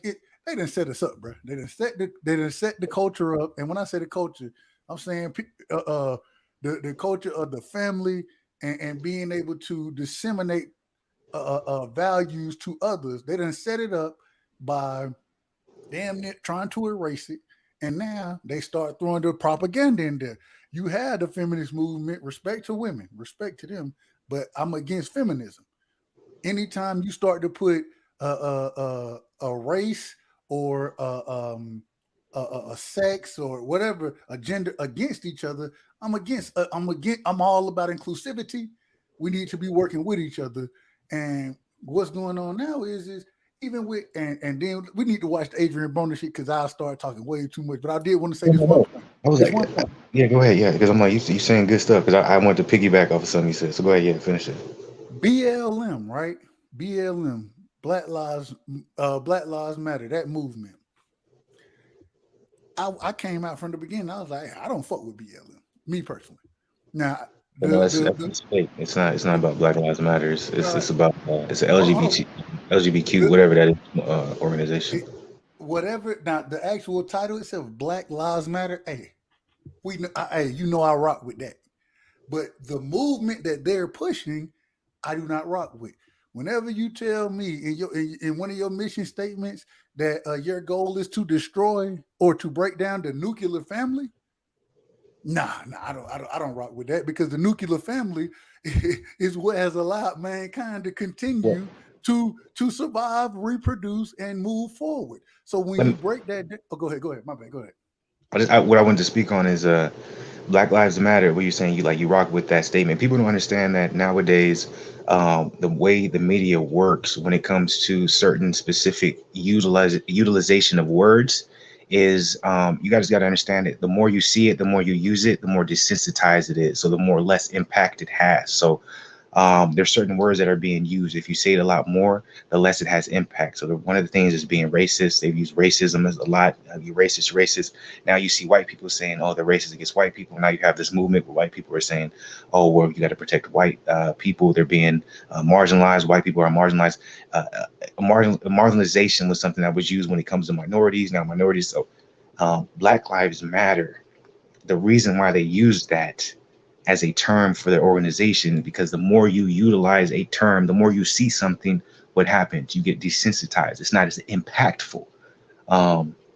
So like my whole point is that is like I agree with you. I never supported Black Lives Matter. If you go on the website, it's not something that's for Black Lives Matter, but you got to understand there's an agenda behind it in the sense of the more you say something, the more people either one are going to find a way to go against it, or two, the more people are going to get more used to hearing it. Like think about if you watch a movie over and over and over, like the first shock value, a scary movie, the shock value in the beginning, you're scared. But the more you watch it, the jump scares become less, the more you get used to it. And now all of a sudden it's not a scary movie anymore. It's just maybe a movie you like. It's the same way with terms is, racism. You see it utilized over and over. Black Lives Matter, police brutality. Yeah. When you use these words over and over, they're shown in the media. At some point, it's going to exhaust the mind, and you're going to start saying to yourself, "This is a norm," rather than it being an exception. So it's a very smart tactic that's being used in media. So it's a brainwashing technique. It's absolutely. Absolutely going back to looking at different intel programs from the CIA, whether it was paperclip. I mean, they had a whole host of them where they focused on doing certain things as far as infiltrating the media. You know what I'm But saying? Certain we can propaganda. and we can tie all. No, I'm like you're right, but we tie all that in like the same way using like it's the same thing we tie all it in back to when you're talking about like you see Deion Barnes tell me tonight that she's a woman said they're very manipulative at high level. It comes back to the sexual libertation, whatever you want to say, where the more that you showcase, hey, if you want to be sexually free, if you want to have all these choices as a woman, you don't need a man in the household, you can do everything yourself. I'm not saying there's nothing wrong with women having choices and doing what they can. I'm not against that. I'm just saying the problems with that is it's breaking up the opportunity for more people to be in a position where a man and a woman can meet traditional values, build a family, And it's not just about building a family, but maintaining it. I think that's one thing that's kind of lost Maintaining it. today is that, okay, people can still get married now. People can still be in relationships. But if you look at the percentages of how long relationships are lasting, 5 how long years at marriages most. are lasting it, the 5 years. maintain part is very difficult. It's like, okay, after 5 years, you're having all these different situations. You're having women initiate the divorces. So it's not necessarily about relationships coming together. It's not necessarily about a woman and a man coming together as a family, but it's about maintaining it. It's very harder to maintain because as of now, you're trying to figure out, like, what's the point of me having a family that is congruent and that's together in the state that we're in right now? There's no benefit toward the man when the man was supposed to be the initial a leader of it. If there's no benefit for the man to continue to do that, when things get tough and the woman sees that, it's much easier for the family to be broken apart. Like, all this shit is just all, it's like, all this shit is in one. Like, there's a reason why these things are happening, in my personal opinion. Like, you can track everything back to, like, So this is it's the buildup. funny. It's funny, Flu. I'm a part of the I'm a part of the situation. I'm not gonna say solution or problem. I'm a part of the situation, right? Mm. Literally married 5 years. Well, I don't know. Yeah, married 5 years, divorced. The difference was in those 5 years, one thing I realized, that when things weren't going as smoothly as I needed them to be going, I realized what was brought up to me, right? The threats, the quote unquote threats that were brought up to me. And so what I started to do was, all right, I'm going to make sure that I'm going to protect my interest in this marriage. I'm going to protect my interest. My interest was my son. And so what did I, and this was, I mean, this was, I will say I thought about this. I thought about this during the different arguments we would have, those type of things. And I was like, you know what? I need to make sure that if I ever have to go to court for this dude right here, right? That hey, at the worst, the judge gonna say y'all gonna split custody at the worst because of the influence that I'm gonna have on his life from day one. And so I'm thinking child care laws. When I drop him off at daycare, I need my name signed there, drop off and pick up. I need my name on that list. So if I have to come back to it, I was the one who was coming here. You feel me? When doctor's appointment, whatever it is, I was like, nah, bro, I'm finna rock with my dude. Cause if it ever come to it, and I see where this is going, I believe I see where it's going. If it come down to it, then we're gonna have to fight. I'm willing to fight you, and I'm gonna at least put my best foot forward. When things went down, it wasn't a fight. There was no fight because the evidence was very one-sided. And so, Can I say something though? Even on that, you were very, and I want to be vague to a point because I don't want to put be honest. anything out. You were smart because from the beginning, as soon as you seen things happen and you said, this is what I need to do. I'm not going to be, back to what Dion Barnes said, manipulated by a woman, because what a lot of men unfortunately fall into is that when you fall in love with a woman, it's one of the most beautiful things in the world. But when your woman falls out of love with you, it's the most hurtful thing. Men do not realize it. See, women realize right off the bat when a man's not interested in them anymore. They know. But we know too. The problem with us as men, we don't want to believe that shit. Boom, exactly. We don't want to believe it, and we think we can get them back. Oh, I got them to fall in love with me. They're out of love with me now, so I can try and get them back. And that's a lot of times the men's main problem. Like, there's someone that I know, he's going through a very difficult situation, and the thing that is killing him right now is in the beginning, he didn't realize that the woman was out of love with him, and he thought he can bring him back. He said, this is all I gotta do. I'm gonna give her everything she wants, and she's gonna see how much I love her. And then make it even worse. Exactly. You don't understand. When a woman falls out of love with you, you ain't getting her back. It's done. You need to leave it alone. You don't even want her back, bro. You don't even want her back at that point. And once again, but a lot of men don't see it. They don't realize it though. They don't. It's a lot of times when men realize that, it's too late. because they go through the whole I'm a fight for her, and you've been told and been manipulated by media, fight for her, all this stuff. It's like, no, when a woman decides I don't want you anymore, there's no, you can't do anything about that. Hey, bro, can I tell you my aha moment? This gonna sound crazy as hell, and I'm probably shouldn't. I probably shouldn't share this, but I'm going Try to to. be vague, if anything. Try to be vague if you feel like you shouldn't share. Just be vague. It ain't got to be nothing vague about it, man. It got to a point, we having issues in the marriage, so we gonna go to counseling, right? We're gonna go to counseling, and even I always recommend this, whether you're having problems or not, take your ass to counseling regardless. The reason being is because the counselor will show you things that you had no clue about, and y'all can see things in a much different light. It's different Helps the coming man from. out a lot. It's different coming from, and if you can respectfully go to a male counselor, respectfully, in my opinion. Talk about that though. But this is the thing. So, going to the counselor or whatever, and bro, I ain't gonna hold you, bro. I'm paying. I'm coming out the pocket for this, right? I'm coming out the pocket a decent penny a session. You feel me? $150 a session. It is what it is. Sheesh. But the brother, he I ain't gonna hold you. He's a hell of a counselor. I know you appreciate it now. I'm like, at the time, I you're like, do. damn, I know now. You like, thank God I did this shit. And this is the reason why it got to so it was I can't remember how it all happened. I do remember. I don't want to go through all of it, but Right. it ended up, we got me and her. We ended up getting into it, and we have a counseling session the next day. So she like, man, fuck, I'm not going. Well, I was like, well, shit, I'm paying for this shit, so I'm going. I'll go by my damn self because I'm paying.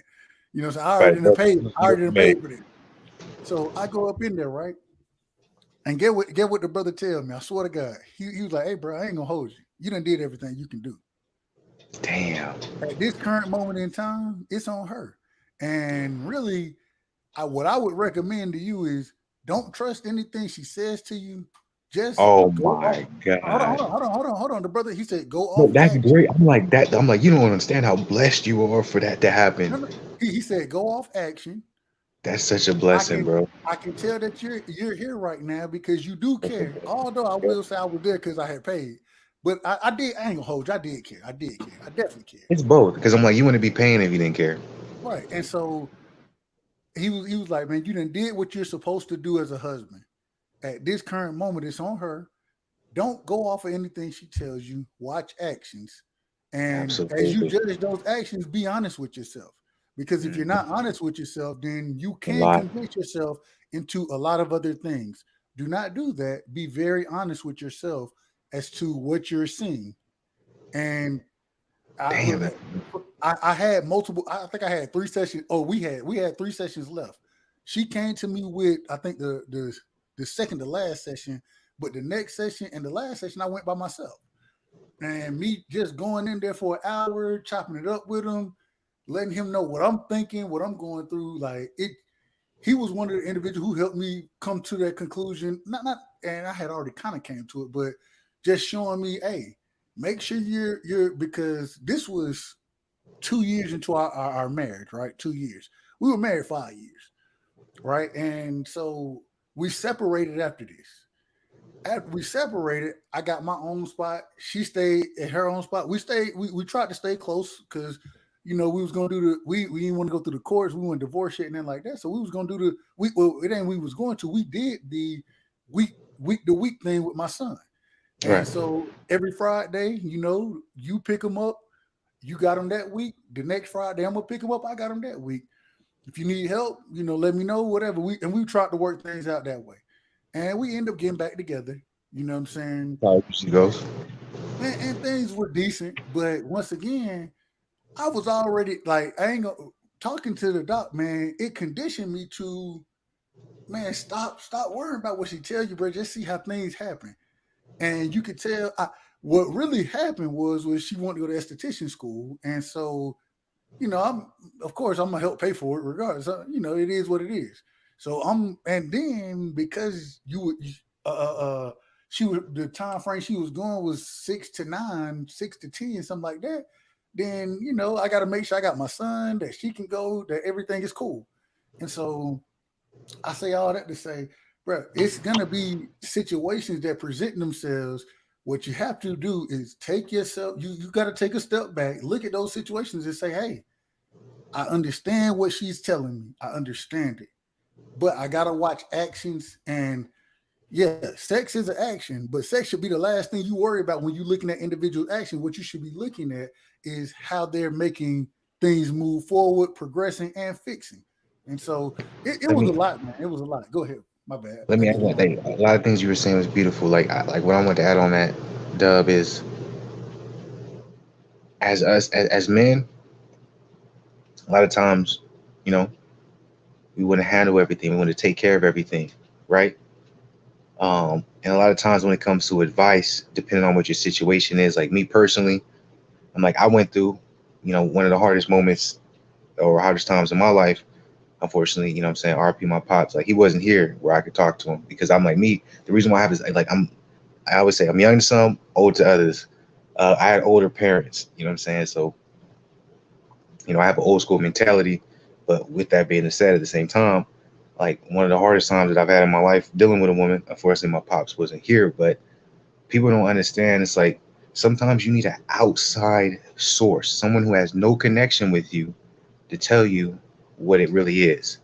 And I love your family, love everyone, but sometimes the worst advice you can get is from those closest to you, because there's going to be some type of connection to it. Sometimes the best advice you can get is someone who has no connection, someone who has no horse in the race, someone who's going to look at the situation, analyze it, and say, hey, yo, brother, this is how it looks.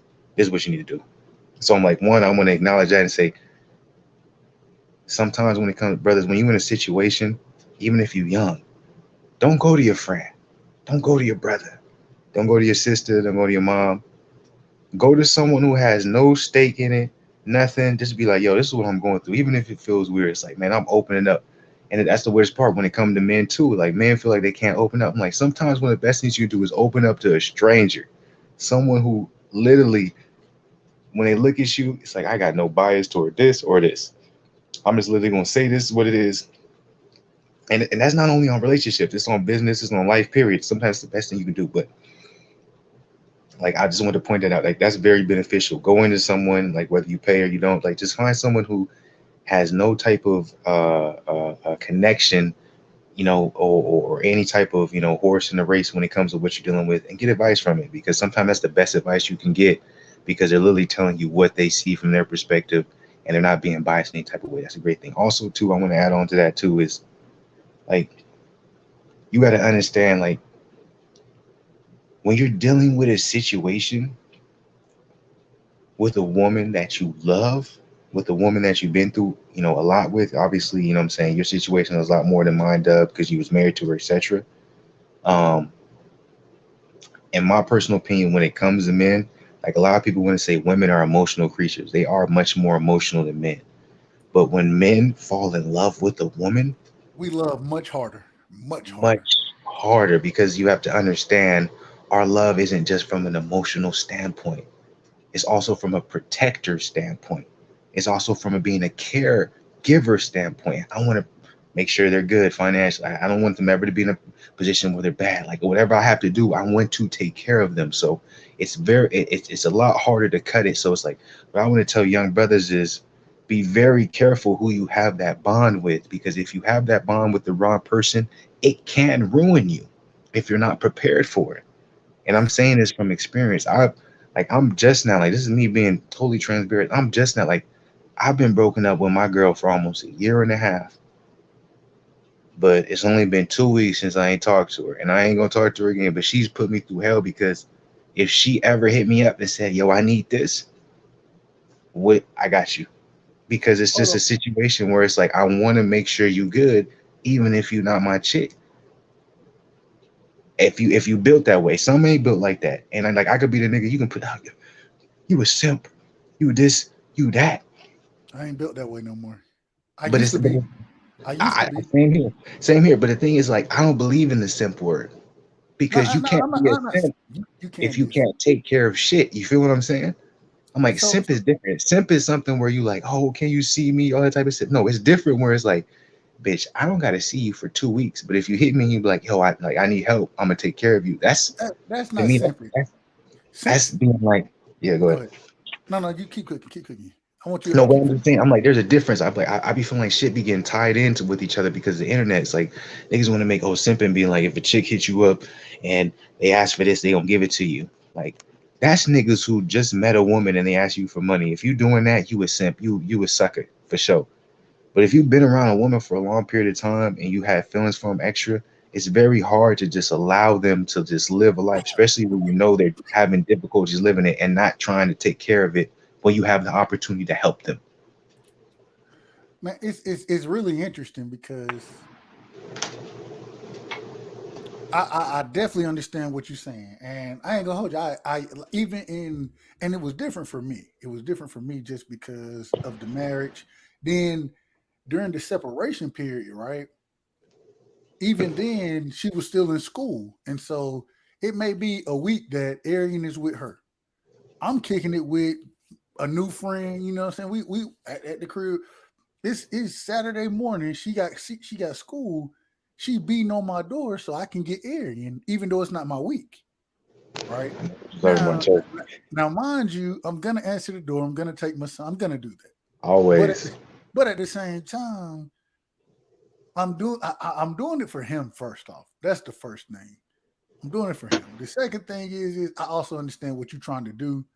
And although, yeah, I'm kicking it right now. I still got love for you. I don't know where we stand as far as anything else, but I do have love for you. I always have love for you. You the child of Always. you the child of my son. So even today, I got love for you, right? So Love you don't know, never go away. it doesn't. It doesn't. And when you tell yourself that you don't, you actually, man, Man, it because I hurts. tried to. Bro, I tried to make myself believe it. I tried to make myself believe. I was like, man, I can't stand. Man, it's just not gonna. And at the end of the day, you know what I kept coming back to, and also her son, because this is another thing I always recommend, fellas: do not marry a chick with a child, bro. Don't do it. Don't put It's yourself very in a hard situation. for it's very hard for I agree with you. I'm like if you're a man and you do not have kids of your own, do your best to try to avoid dealing with a woman who has kids. Facts. And the thing is I will say this, man. Even today, I still like it, for Aiden's birthday. You know what I'm saying? I'm gonna rock with you. I'm gonna send you some shoes. Man, you got your game going. I'm trying to come to, and he playing in Alabama. I'm in Georgia. I'm trying to go to a couple of your games, bro. Like I coach this man in basketball, football, soccer, baseball, all the way up. You know, I didn't, bro. I He rock. gonna remember you. Like when he older, he gonna remember you. But it's like I do He I remember it now though. It's crazy because he be like, man, and now he 14 or something like that, and you he father figure. But and, he's always gonna earn for like who's my real dad. But he's also gonna be like this is who was in my life during that time. and so when we see each other, bro, it's always love, man. It's always love, and And I'm I gonna tell you right I now, I'm wouldn't like, regret. I just want to say this. I go do ahead, not regret our relationship. I do not regret me and his Sure, yeah, relationship. But absolutely. what I will say is I took a role that I probably shouldn't have taken at that current moment in my life. I took a role that I probably shouldn't have. And if I would have, if there would have been a situation where I could be coming into something fresh with an individual and we both be coming on the same terms, I think things would have been a little different. But at the end of the day, you never you can't help how things go or whatever. But And let me say this, Dub. Though I'm like, you feel that way because of the time, how your dealings with his mom. But I do think as you get older, I think the relationship y'all probably will have with that son you're gonna appreciate because you can look back and be like, man, I really had an impact on his life in a positive way. That's something that's really gonna, I think, in my personal opinion, is gonna like right now there's still because the relationship with the mom is gonna be away, but I think as time grows, as he gets older, you're gonna appreciate that. But it's very hard. It's like I do agree. It's like I'm not disagreeing. I agree with you. Like if you come into a situation and like you hear this all the time in churches and stuff, especially when you talk to black churches being equally yoked, that is important. That is very important. That is extremely important. Um, but even in that case, man, sometimes that shit don't work either, because you can find yourself in a position where you're equally yoked, and Even with that being the case, it still doesn't. But see this, and this was the funny thing. I always found it funny. Never mind. That's a whole nother story. The equally yoked thing. So it's kind of a fallacy, right? You will never be equally yoked. Never. Yes, beautiful point. Yeah, I agree with that. So what you have to understand, or you really have to make up in your mind. Hey man, what am I willing to give? Yeah. How much am I willing to give? And sacrifice. But the problem is if you're gonna make that up in your mind, you have to be willing to accept what the other person is gonna be able is in that same mind state. What are they willing to give? You got to be able to accept that. If you can't accept that, then you should not be going into this thing, bro. Because somebody gonna get shorted one way or another. Somebody's gonna get shorted.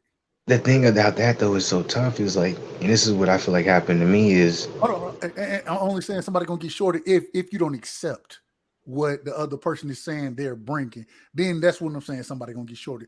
If both of y'all can agree on it, then it can be different. Go ahead. No, I agree with you. I'm saying it's like, for me, I think the problem with me was like when you're younger, you hear everyone else talk about be careful of this. Is what happened to me as a young mind. A lot of times you're like, well, that's y'all, that ain't me, right? And a lot of time experiences what you have to go through. It's like, so for me, it's like I remember being in my situation and like I'm like when it comes to the things I listen, like I'm very diverse in what I listen to and all this type of different stuff. And it's like I remember hearing things and saying it's like, man, be careful, be wary, see these signs, all this type of stuff. But it's like I kind of said earlier, is like I personally feel like women are emotional creatures, but I feel like men, they love much harder simply because they put so much more at risk and sacrifice so much more when it comes to a relationship when they decide to go all in. So a man is more willing to, if something starts to go awry or start to go wrong, men are more so willing to be like, let me try and fix this. While women are more so when shit start to go awry and shit start to go wrong, they're like, let me get up out of here. So that's why it's like, I always like, if my one piece of advice when it comes to men, any man younger than me, when you're dealing with a woman is like, I don't want to sound like fucked up or anything, but when you are dealing with a woman, you have to understand the risk that you're willing to take. You need to be able to vet this woman and understand that she's willing to put herself in a position where she's able, or not able, but at least she's willing to submit to you in a sense where I want you to be the happiest you can be as my partner. If the woman you're dealing with, if one of her main priorities isn't to make you happy, then you need to look at everything, digest it, and maybe you need to take a step back. If your woman's main priority isn't to make sure that you're happy, then there's a possibility this isn't the right relationship for you. Even if you feel like that's your perfect woman, because I think one thing that men get caught up on is, okay, I bagged the one that I wanted to bag, and I'm gonna try and make this work. But is she trying to make this work? Bro. Or is she understanding what she's getting from this and she's utilizing it to her advantage? And it's very hard to be able to, differentiate that and be able to analyze that, because emotions are in the way. Emotions are already in the way. When you get the prize, you don't start to look at, you don't start to dissect the prize. Like if you go to I'm putting the prize on the pedestal. Exactly. If you go to Dave & Buster's and you got to make 20 shots to get the top prize, when you get it, you're not looking at it and looking at the linen and like, okay, I got this big bear and like, is this great? No, you like, nigga, I got it, and you just gonna put it on the shelf and you'll be like, and when people come to your crib, you're gonna be like, why you put that big bear on the shelf? I made 20 shots in a row at Dave & Buster's. Nobody else did that. But then somebody all of a sudden they grab the bear and they open up and be like, this shit is the most cheapest stitching you ever had in your life. I don't care, boy. I made 20 shots. Don't touch my shit. That's how men are. And it's like when it comes to women, you have to understand. It's like, I know a lot of times, we need to listen. We need to start. Hell, we'll keep doing this shit on your show. We might start alternating. I might need you to come over to my show. Goddamn, because what we need. I want to let me know when the live is, man. I'm always down, bro. We need, man. This is see. I ain't gonna hold you. I gotta be quite honest with you real quick, bro. You know why I fuck with you. You know why I come over so often. Man, let me know, bro. First things first. I feel like you, and when I say a real nigga, right? You ain't no gangster nigga. I ain't no gangster nigga. Nah, You I'm a square. nigga. Hey, but you somebody I can relate to. I fuck with you, right? Right. The second thing is this though. This the second thing. You're gonna be mad at this. You're gonna be mad at this. You don't talk about Errol Spence and Bud Crawford all day, every day. No, Damn I it. can't. Damn it. I don't have nothing else to give on that topic. I don't got nothing. The fight's not happening. Why am I going to talk about it that much? It'll get views. Like, I get it. It'll get views, but it's like I've been like, I can't keep talking about the same subject over and over. But I gotta say this. This really what I want to say. This really what I want to say. Man, these women and these relations, bro, it's all about perspective. When you go into it, you have to make sure you're being very open and honest with yourself first. If you're not open and honest with yourself, then you can feed yourself and see anything that you want to see. That's the first thing. The second thing is, bro, stop. And I know I'm one. The reason I can tell you not to do it, not saying you specifically, but the reason I can say not to do it is because I've done. Man, sometimes just being around individuals. Trust me, I need this advice. Just being around an individual, it make you feel good. Talking to them make you feel good. Might give you goosebumps. You know what I'm saying? You just take a weight off your shoulder. But then when you don't do it, now weight is on your shoulder. Whenever you start to let this my thing. Whenever you start to let another person control you, then you have made a fallacy in anything that you have going on. Stop letting people control you and show that you're in control of. I'm in control of me, and when I'm dealing with you, I'm not you specific. Once again, when I'm dealing with this female, I'm still in control of me. Yeah, you are gorgeous. You can't make me feel no certain type of way because only I can. What I need to do is I need to be able to keep a clear head and evaluate you as a potential spouse if that's the route I'm gonna go. Now, if I'm just gonna have fun with you, then hey, it is what it is. The problem with fun, you have some damn fun, and next thing you know, you think you in love when you in all of lust. But that's why I said earlier is like, and that's why I love like the age of the internet, and what a lot of people don't want to hear is when it comes to men, one, they don't want to express themselves like that because it seems like it's a bad thing. But like two, a lot of times because you don't want to express yourself like that, you try to confine in someone you feel comfortable with. So a lot of times it's like your friend, a family member, things like that. It's like when it comes to something personal, and it sounds crazy, but when it comes to something personal, something that you really enjoy, the best advice you can get is strangers.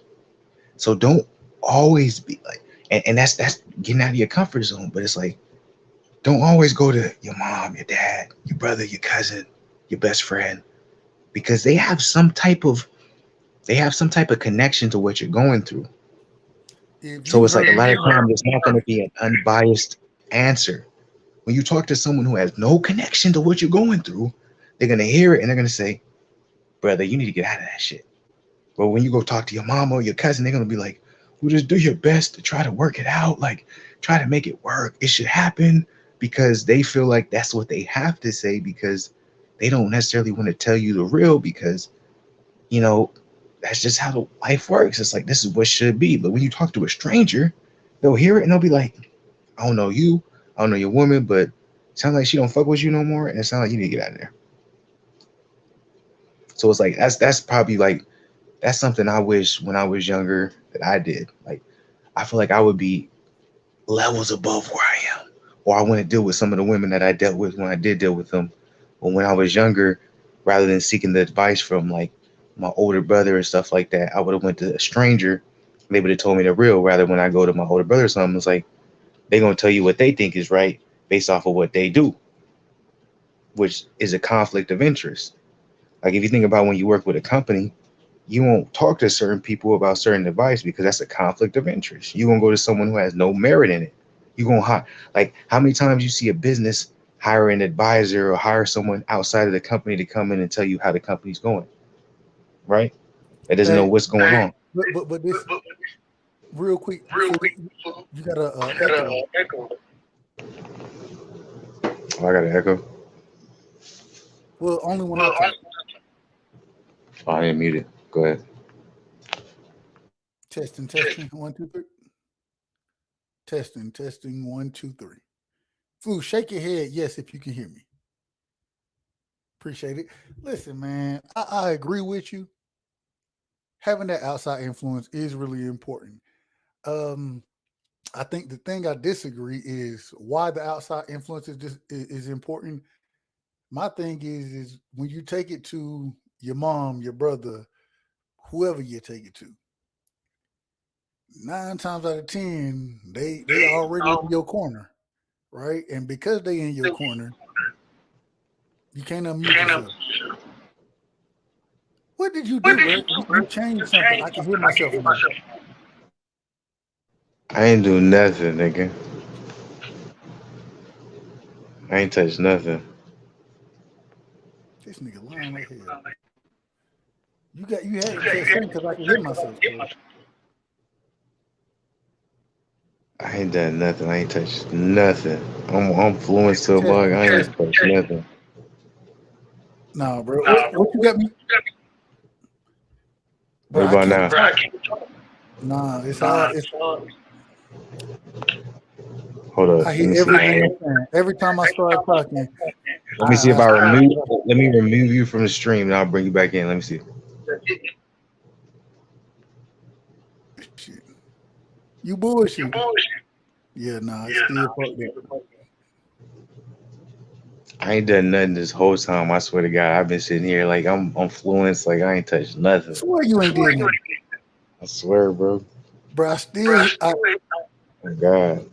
Just go. Well, you gonna have to go on mute when I talk. Then. All right, go.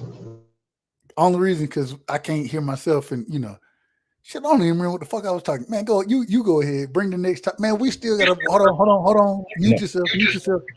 Just because I got the echo coming, we gotta watch the Adrien Broner shit. So what I would ask, what time is it? Where I'm at, bro, it's 1:21.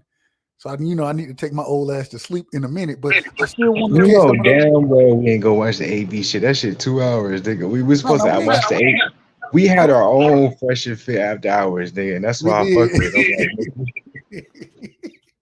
We was not expecting this shit. What we heard what it's funny though, because nigga, we heard one topic on the Fresh and Fit. They said like I forgot it was like the $40 lunch, nigga, and we just went off on a rant. Hey, that's why I told you we need to make our own shit, bro. Cause, bro, like we literally done did what? I don't know, damn near an hour at least an hour, probably longer than that. Nigga, it's an hour and 43 minutes. We on 2 hours, bro. Almost 20 minutes from 2 hours. But I want to hear a couple more points from. I want to hear where they say he bombed at. Let me ask this, Flu. When you look through the video, can you go and what I've seen now in YouTube videos, they show like the most watch it, like it got the little thing that go up and down showing where the people watch the most. Go to some of those points, so we maybe those are the points. I just want to hear what AB said that people are criticizing him about. Damn, I done fucked my shit up. Hold on. I'm gonna play this little part right here because I think it kind of goes with. Well, I don't know if it does, but let's see if it goes with it because it's an interesting question right here. I still have my own set of morals, and I still have like things that I live by. All right. Well, you said that you're a computer science major and you're an engineer, so I would assume you're fairly sound with logic. The most advantages and regress to a country where men are more dominant typically than women. And cheating is kind of looked at like, I want to hear what AB say though. And you come from a Muslim background. Come on, man. Haram! They can have 4 wives. All right, here we go. Most men cheat. We just had this discussion for like 2 hours. They cheat. All right. They cheat. Whether it's low or high, they cheat. Let's let her finish, ladies. Go. Eventually, they're gonna cheat. So I feel like if he tells you, Okay. he loves you. All right. What about you? Man, I don't know. She hasn't got there yet. Like, it's like, I don't know, because, like, I feel like if he's lying to me, like, he's trying to, like, protect our relationship. Okay. But then I feel like if he's trying to be honest with me, like, he actually, like, you know, like, wants to tell me, like, what's up and, like, what's going on. But, like, I don't know. I would much rather him be honest with me than lie to me, because just let me know what's up so then I can, like, mirror your vibes, you know, so I don't look stupid. Exactly. All right. Yeah. Oh, so you gonna do the tit for tat thing? No, fuck yeah. No. Yeah, if you're gonna do that, I'm gonna do the same thing back. Damn, she a demon, bro. It's not the same. I won't play with no one else back, No, but I'm gonna show you how you doing me. I'm gonna show you. It's either that or I'm gonna hurt you 10 times harder and your best friend. I'll show you who can play the best. What he can't do, his homeboys can do better. Damn, that's a slap. I don't know if the question was, if a man cheats on you, what would you do? And she was like, she's basically saying like, okay, he can do what he wants, but I'm offended. And then AB basically came in and she tried to be cool, but AB was like, so you gonna do the tit for tat? She was like, yeah. She was like, what you can do, your homeboy can do better. That's when she said she gonna keep. She want to mirror the energy, right? No, keep so real quick. Don't unmute yet. Mute yourself real quick. Okay, thank you. No, I just hear myself when I'm talking, but look, I need some of it. I can hear most of it, but I need you to translate like you just did. And so I heard the whole point where she was saying about mirroring the energy, and he was like, "Oh, you're gonna go tit for tat." But then multiple people kind of started talking, and they started kind of going, and so I couldn't really catch what was being said. Yeah. So when she said that, you can do the tit for tat, she was basically like, yeah. She was like, okay. She's like, yeah, I'm gonna do the tit for tat. It's like, what you can do, your homeboy can do better. So she was like, if you gonna cheat, I'm gonna cheat, type shit. The only thing I don't like agree with the whole aspect of the fresh and fit is like, they be like, they keep they don't ever talk about kind of like the regular base niggas. They always try to make it seem like, okay, you got Adrien, but like high value, they always go like high value man, they always gonna cheat. And the bitches always be like, okay, if he gonna cheat, I'm gonna be on this type of time. Like, I get it to an extent, but it's like, the way I see it is, a lot of these women they bringing in, like, I look at it from a perception where it's like, they're smart. Like, you're bringing in regular women who are with regular niggas, but for some reason, when they get on this podcast, they acting like they dealing with billionaires and shit like that. So it's like, a lot of these women, they have their mindset, and it's like, if they're put in a position where they have to do something where they're gonna disrespect their man because they feel like their man is not actually, what's the word for it, meeting the standards that they want, they gonna do what they feel is necessary. They gonna do what they feel is necessary to, you know what I'm saying, make themselves happy. So it's like, when I see that, and she's like, oh, okay, we can go tip. I was like, oh yeah, your homeboy, he can probably do better than you. It's like, man, that's a thought. Like, that's a thought right there. That's no mom material. Like, ain't no chick that's trying to make wife material, mom material. They ain't gonna say no shit like that, bro. I don't care what position they in. And if, like, ain't no woman gonna say no shit like that, bro. That's crazy. Am I tripping? No, well, no, you're not tripping. You're not tripping. It goes back into what we kind of talked about before, the current age that we're in, and how women are looking to be or want to be liberated. And once again, when I say that, I'm not saying that a woman should be held back. I'm not saying that. What I am saying is I think they take the word liberation and they've taken it to a new extreme, right? And so liberation, you know, as far as freedom goes, it ain't like, hey, what are women being held back from doing? Nothing. That's my question. That's what be getting me, is like, when I be hearing women saying shit like that, it's like, oh, we not equal. It's like, you understand you have the same opportunities as a man, all that type of shit. The only difference is like I understand the unsafe type shit, or you know what I'm saying, men being creeps. Like I get that. But I'm like, other than that, I'm like, when it comes to just the world period, I'm like, you have the same opportunities as men. And it's like it was what gets me too is like you have, I don't want to make this a race thing, but you have white women saying this shit. It's like No, you, it's mostly liberal white women saying it. yeah, it's like you know what it's like to be a minority in this world, and you have these concessions, you have these demands. It's like these white women are acting like you a minority, like you're a white woman. You're not a minority, you're a majority. Do you understand that? And that's the fucked up part. That's why I don't agree with feminism, is because feminism is based off of white women having rights. Feminism has nothing to do with minority women having rights. And I think a lot of minority women don't realize that. It's like feminism has nothing to do with elevating and progressing when it comes to minority women having the opportunity, the same opportunities as a white woman. I'm like, they got y'all fooled. This is about white women progressing, fair skinned women progressing. It's got nothing to do with y'all. Like y'all in the same boat as us, but y'all fooled because y'all just saying, oh, white women are marginalized. Or excuse me, women are marginalized. It's like they're not talking about y'all. That's like us as black men uh trying to be on the same movement of, oh, men aren't getting the same rights, like men are being attacked and all this type of stuff. When you hear those things, they're talking about white men. They're not talking about minorities. Simple as that. And like people don't really understand that. Yeah, man, go crazy with it. I ain't got no there ain't no filter with this, man. Go ahead. Go crazy with it, man. So listen, this is the thing right here. It's interesting some of the topics you just how we're approaching this, but I brought with pretty much damn near everything you just said, because you just kept it a buck. You ain't lied about nothing. How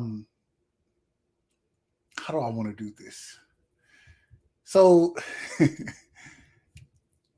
it's a lot of ways to go with this situation, right? It's a lot of ways to go with this situation. This is what I'm gonna say right here. What I have come to realize is that the white liberal woman, and I say liberal for a reason, right? I don't want to get too much into politics, anything like that, but a lot of the movements that I disagree with are led by the white liberal woman. The social justice warrior movement, the white liberal woman. The what they call it, the LTB. Hold on, and watch this. I'm gonna get it right. The LTG. Hold on, LTG,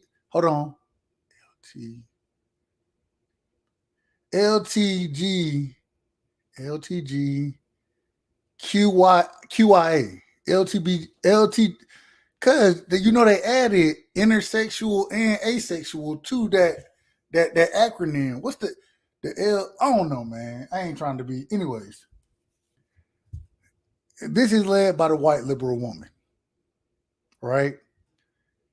And it's interesting because until I ain't gonna hold you. Until very recently, I always considered myself an independent. I'm still an independent now.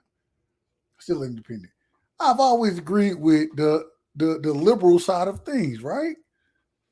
And then I started to look. I'm like, wait a minute. I don't agree with none of this shit that they talking about right now. And I'm talking politics and I'm talking movements. The same way we spoke on the BLM movement. Well, you was bringing it up, and I agree with you. Led by black lesbians, respectfully to the lesbians. I ain't got no problem with it. I ain't got no problem. Absolutely not. But what I do have a problem with is the movement that you're pushing is trying to destroy the nuclear family. And the nuclear family is one of the things that benefited black people. It's misleading. And so then I go to... That's a scam.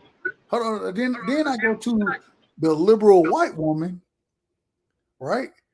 Not even the liberal male, not the conservatives. I go to the liberal white woman. Why do I go there? These are the same individuals, right, that are pushing agendas as far as and God, I'd be so scared to say some of these things. You hear this? I don't want to say it because if you Don't say be it, tripping, man. I only got like 4,000 subscribers, man. Go crazy with it, nigga. They ain't finna do nothing up here. they push the transgender movement on us, right? Ain't nobody disagreeing with individual. Hey, you do what you want to do at your time. You do what you want to do. I ain't got no problem with it. Well, Doug, think about this. What I got a problem with, what I have a problem with is the movement that y'all have going on being pushed on me. I promise this, and then I want to hear what you say. This is my last point. When I worked in Atlanta, I work from home now. When I worked in Atlanta, right? Me and one of my coworkers, she was actually a Hebrew Israelite. Claudette is a Hebrew Israelite. Shout out to her. And I love her to death. We disagree on certain things, but I got much love for her. We're walking to the QT, right? We get stopped by an individual and they say, "Do you support LGBT whatever rights?" They taking signatures. So I'm like, okay, if you're gonna stop me, I'm not mad at that. If you want me to sign this, but if I'm gonna sign it, let's see what we're talking about. I asked one question. I said, what rights don't they have? What rights do the individuals, the LGBT community that you're speaking of, what right don't they have that everybody else in the United States have? What am I missing? Because we all got the same rights. Get what she said. I promise this is a true story. Get what she said. Well, they just paid me to be out here. Let me go ask somebody else. Maybe they can answer your question. And I was like, no, you ain't got to ask nobody. All I'm asking you is if they paying you to be out here and you can't really speak on what's going on, you can't answer the one of the most basic questions, because you're telling me to sign a petition to give you rights that you don't have, right? And so what are those rights that I'm signing this petition to give you? If you can't tell me that, then you don't have to go talk to nobody. You don't have to go talk to nobody. All I'm saying is you might not need to be out here. Respectfully. This is what pisses me off about all this rights movement and stuff. And I'm a young nigga to some, old niggas to others. But I know my history, right? And the reason why I know my history is because my parents was old, right? I remember when I was young, I was sitting watching a movie, and my mama looked at my daddy like, "You remember when water fountains was black only, whites only?" And I remember my mama saying like, I used to want to see if the whites only fountain tasted better than black only.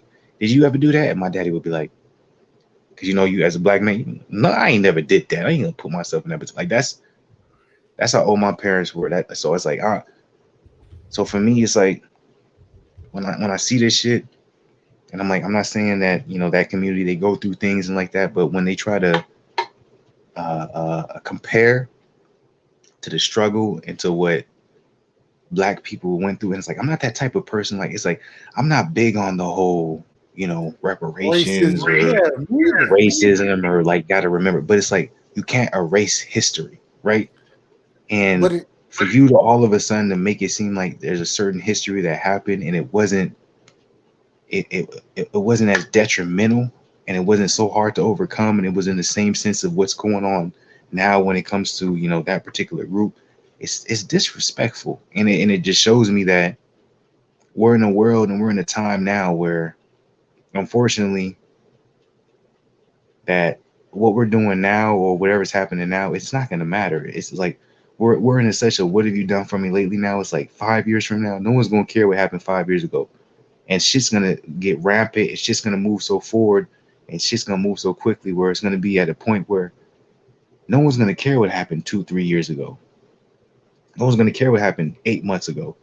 Like shit's moving so fast. Shit's moving so quick where we're literally in a world right now where you can create whatever you want to create. You can create your own history. You can say what's the worst. We're in a world where it's like it's a free for all, and it's kind of scary because Hey, that's my personal opinion. you know it's funny. You got to mute My yourself. parents, my late 60s, 70s, early 70s.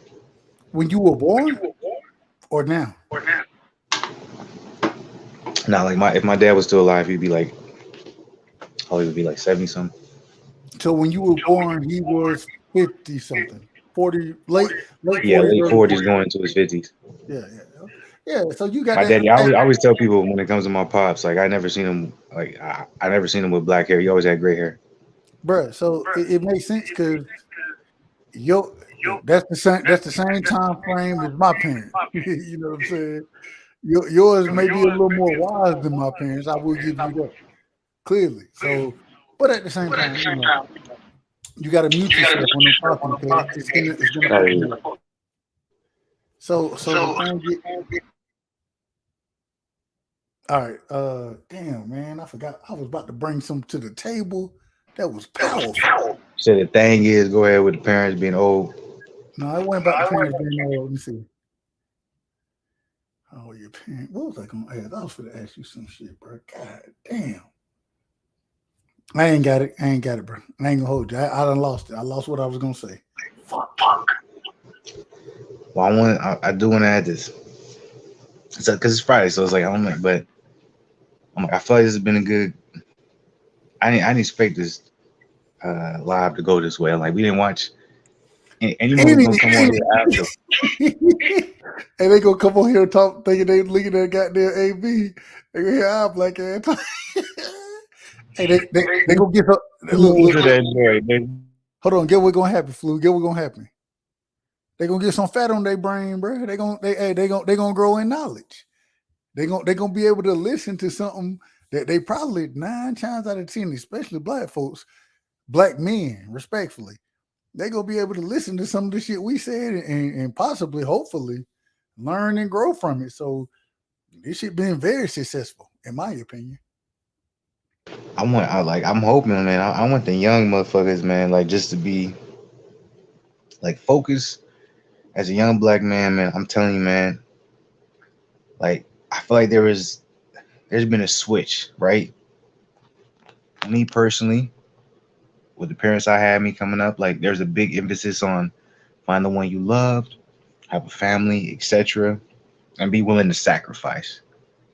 And then there's a middle part where it's like, all right, you can maybe find that, but at the same time, it's like women are also coming into their own where women can make just as much money as the men, so you don't necessarily have to sacrifice as much.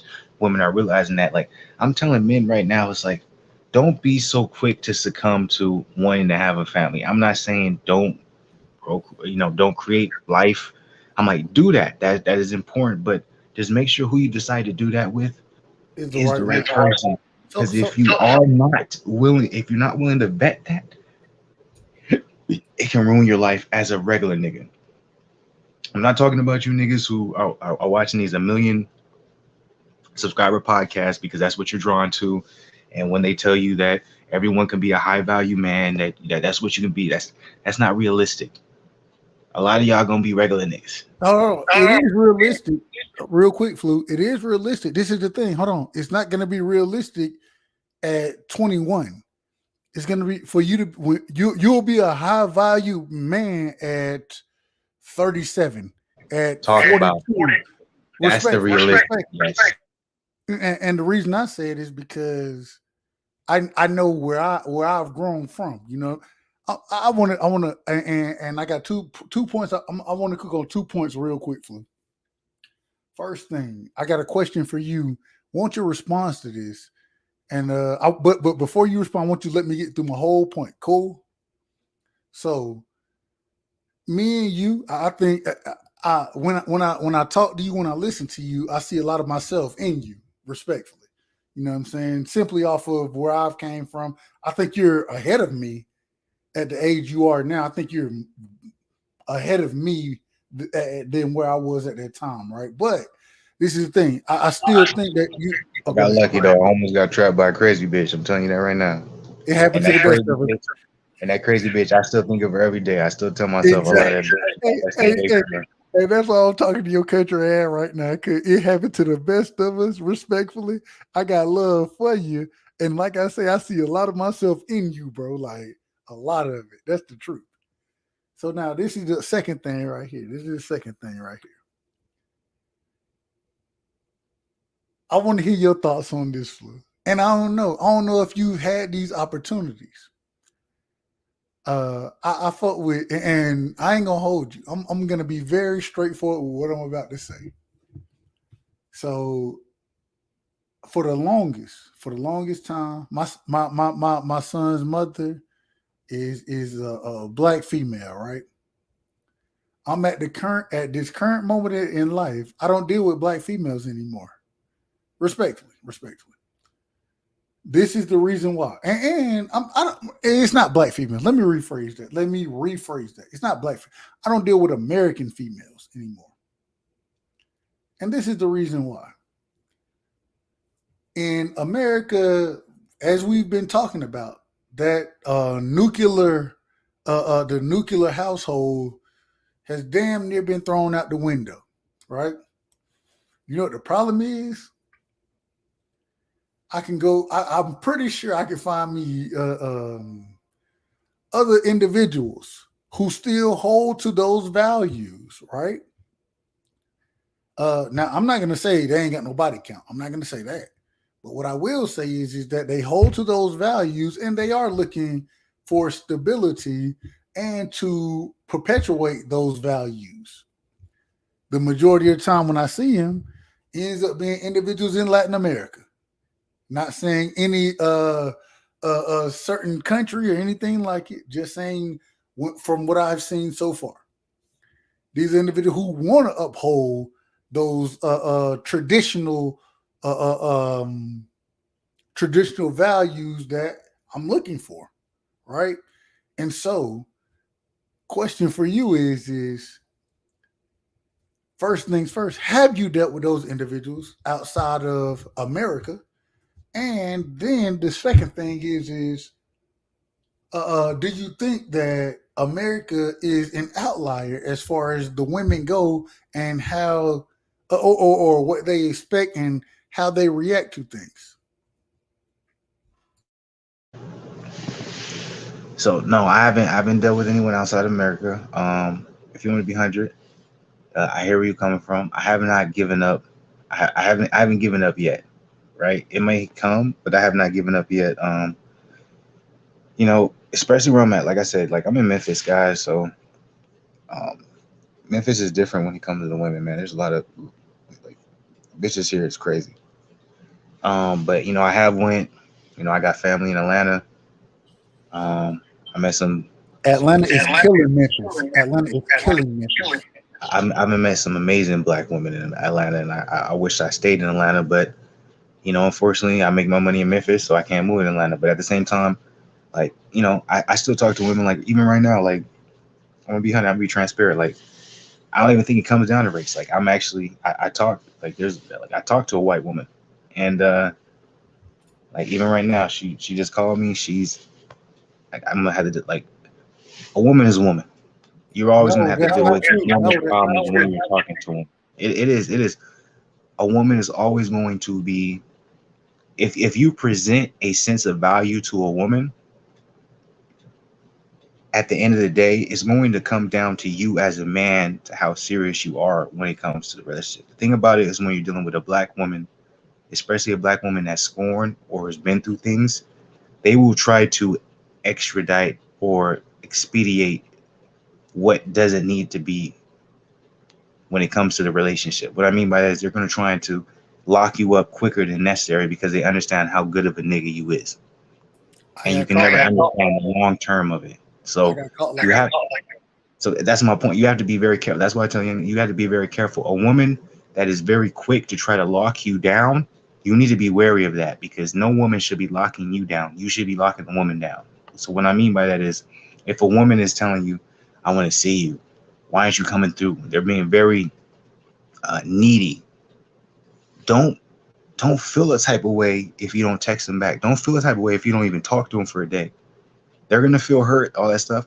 But you have to understand, they work on your time because you're the man. So it's like I don't think that has to do with just being a race. I think that's a woman, period. When you have an impact on a woman, that's how it's gonna be. But you also can take from that, because I'm gonna tell you this right now. Like this is real. And I can say this now because we're 2 hours and 9 minutes in, so I don't think a lot of people are gonna get this long.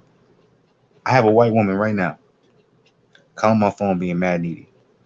But I'm talking to a black woman right now. And I talk to her and I'll say to her, I was like, why aren't you tripping out right now? Because I ain't talked to you in a couple of days. And she'll literally tell me, she's like, I'm not finished trip. And this is the thing, a lot of dudes are insecure when a woman doesn't trip on not hearing from you.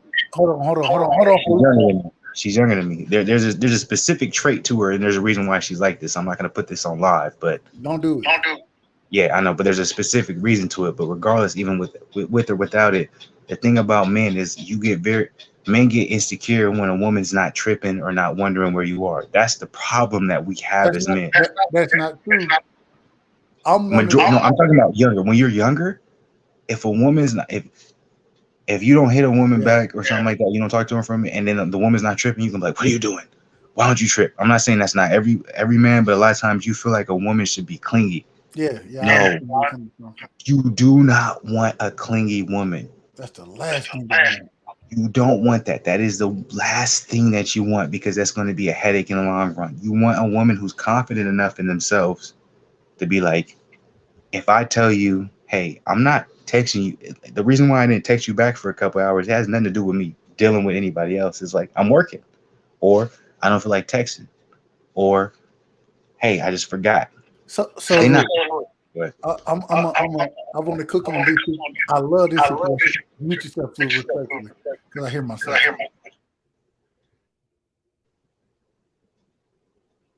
Because I'm like, what I'm saying is like, I'm like, race doesn't have anything to do. I used to think it was race. Yourself.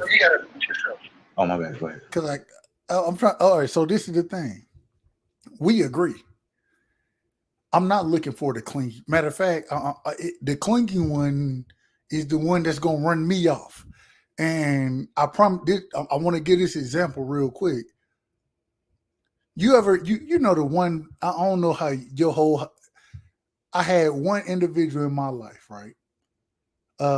She was 3 years younger than me. And so when we first met, I was a senior, you know what I'm saying? And she was in 10th grade. Ninth grade. And so, nigga, I'm a senior, bro. I ain't got, I'm not for nah, bro. And this was the craziest thing about it. The way we met is my best friend at the time, well, not even at the time, because that's still my nigga. He was dating her sister. And so, me and him, he like, hey, bro. So we met that way, whatever. So I go off to college. I get to my junior year. And then she's a freshman she's a freshman in college. So that's when we really start rocking, kicking, whatever. In my personal opinion, would be the perfect person, right? But at that current moment in time, things were off because of the time frame of the life we live in. You a little younger than me. I'm about to graduate, nigga. I graduate, I moved to Atlanta. You know what I'm saying? I'm doing my thing in Atlanta, it's just our time frames are off, right? So then later on, we come back and we try to rehash the shit, whatever. After I done been married and got a child. After that, exactly. Did you see your look? And this was the thing right here. Oh no, I can do that. Not me. This is what man, I rock with him, this, that, whatever. Okay, cool. I got it. But at the end of the day, one thing I have to understand, and that I have always understand, especially after my last, is things aren't the same. Like, we're not on the same level. We're not even close to the same level. Responsibility-wise, respectfully, you still live at the crib. You know what I'm saying? It is what it. Hey, I ain't mad at you. But at the same time, you done graduated college, moved back home. Whereas now, nigga, I'm a single. the thought process, the mind process, everything that we're talking about is totally different. You know what I'm saying? And although I promise you right now, if things could work out, I love her to death. Nigga But reminisces. one I thing, should have chose that bitch. but one thing I know for a fact. Get what I know for a fact? This shit is not gonna work. We on two totally different levels. I know this isn't gonna work. I know it's not. I know it. And because I know that, then hey, all the talking and all that shit you want to do, respectfully to you, I ain't got too much time for it because it's going nowhere. And I got love for you. I ain't trying to come through and smash. I ain't trying to do none of that, bro. Like I got other shit going on at this point in life. I can't talk to you. Last thing, Flu. I can't talk, bro. You want to call me in the middle of, nigga, I'm at work. I'm on a conference call. Why are you calling me right now? What are you doing? You at work, but you ain't got shit to do. Well, you ain't got shit to do. I got plenty of shit to do. You feel me? Then my son get home. Oh, now you calling me at 5 o'clock. Nigga, we doing homework right now.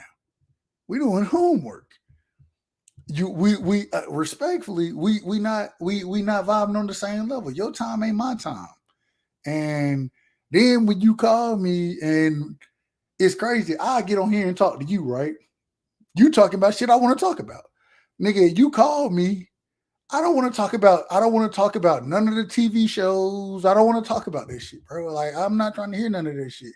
After I done heard about your day, hey man, I really don't have shit to say to you right now. I'm not for to see you. I'm not trying to spend all this time talking to you. And so at some point in time, I gotta realize that this shit is not gonna work. It's not gonna work. It may work later. Maybe if Adrien gets out of school and I just got all type of time and you can come kick it. And the other thing, my last thing, having a son right now, I don't bring respectfully to him. I don't bring women like that unless you're gonna be a fixture in his life. In my opinion, I'm not bringing you around him. You're not meeting him. You don't need to know who you is. You feel me? Until you're gonna be a fixture in his life, and I have made that decision. No, nigga, respectfully to you, hey, he gonna come first. So if you want to come over, that means hey, you gotta leave because you can come over when he go to sleep, and you need to be gone by the time he wake up. I don't know what else it is what it is. We're not causing confusion around here, and so it's a lot of things that go into it. I find myself talking to y'all niggas now because I be like, hey, some of this shit I can't. At least y'all speaking real facts. You feel me? Respectfully, of course. Go ahead. Well, I said earlier, Dove, sometimes you got to talk to people that got no type of merit in the race, no type of, you know what I'm saying, bet in the race, like somebody who's completely outside of what's going on. And you hearing a perspective where it's like, damn, this nigga don't know what's going on in my life, but he's saying some shit where it's like, I can understand. I feel like I can express because a lot of times you get in the unbiased, you get in a straight, just genuine reaction and opinion that you can connect to because it's like, I know this person isn't saying this because, oh, they my family. I know this person's not saying this because, oh, they know who I'm dealing with. I know this person's not saying this for my best interest or they're trying to sugarcoat it. It's like, nah, they're saying this off of their own experiences, and that makes you be able to decide shit. So it's like, I really do believe one of the big things, especially as men, is like that we have to do is like, I appreciate moms, I appreciate dads if they're in your life, I appreciate cousins, I appreciate family members, all that stuff. But if you can go outside of that and have conversations organically, and you know what I'm saying, be able to take advice, you know what I'm saying, without being feeling a certain type of way, do that because that's going to be the shit that's going to be allow you to be able to decipher and be like, am I doing the right shit? Because when you talk about something and they respond, they're not responding in a way where they're not, I'm trying to sugarcoat it or I'm trying to stay in your group or nothing. Like, they don't care nothing about that. It's like, nigga, look, They keep we cool and shit, but if I keep it real with you and you don't fuck with me, it's like it's not the end of the world. Like, nigga, like we ain't that cool. Where like, nigga, our friendship, like, okay, all right, bet, go on with your. Where a lot of time with your family, that's not gonna be the case. Real quick, Flu. I would ask, Drop the link for Let's Talk About It, man. Let's Talk About It says, sound like y'all weren't compatible. I wouldn't say y'all not on the same level. No, it's the same level. The reason being is because, and I'm not saying I'm a level above or below. I'm not saying that. I'm saying that the level that I'm on right this current moment is fatherhood, being the or work. You know what I'm saying? I'm not going out. When I say same level, I'm not saying that she's below me. All I'm saying is that we not agreeing on where we are at this current moment in time, because unless we about something solid, and when I say solid, I mean that I know that I'm moving forward with you. Until I know that, I can't bring you around my son. That's irresponsible, in my opinion. I think that's not. I think it's not fair to say though. Like from Let's Talk About saying like sound like y'all wasn't compatible, wasn't on the same level. It's like you don't know if someone's you don't know if you're compatible or on the same level with someone until after dealing with them for a lot of years. I'm like, We were very compatible. I promise you. I no, swear real to quick, what I mean by that is like I'm not saying like there's no connection, but I think long term like it's like you don't know if someone is for you until you go through something, and that's something that we don't want to speak about as men. It's like nigga, this isn't like, oh, I heat up a hot pocket for 5 minutes and I know the hot pocket's ready. It's like when you're dealing with somebody, and I know that was a weird analogy, but I'm like when you're dealing with someone, especially as a woman, yeah, the and you hot have topic, someone. it threw me off. It threw me off. What I meant by that is like when you put something in the microwave, it says you need to microwave it for 5 minutes, and you know it's gonna be ready by 5 minutes. That's not how relationships work. You can be with someone for 10 years, and then you can find out, wait, this ain't for me. You can be with someone for 2 years and be like, oh, this ain't for like you. There's no expiration date on being with someone and figuring out if this is what works. So it's like it doesn't matter if you find out if you're compatible sooner, later, or if it is someone that's like none of that comes into place. I'm like, what it comes down to when you're dealing with somebody else, when it comes to a relationship, is a lot of times is emotion is always the first and foremost thing that dictates the relationship. Nope. So when that is the case, you're not going to understand the repercussions from making the wrong decision until later because you're not thinking logically, you're thinking emotionally. Fact. So when that is the case, it's a trial and error type of thing. That's why it's such a gamble when you're dealing with someone else when it comes on a relationship basis. It's like a lot of times we don't want to acknowledge that as men. A lot of times we always want to make it seem like it's women always dealing with emotion.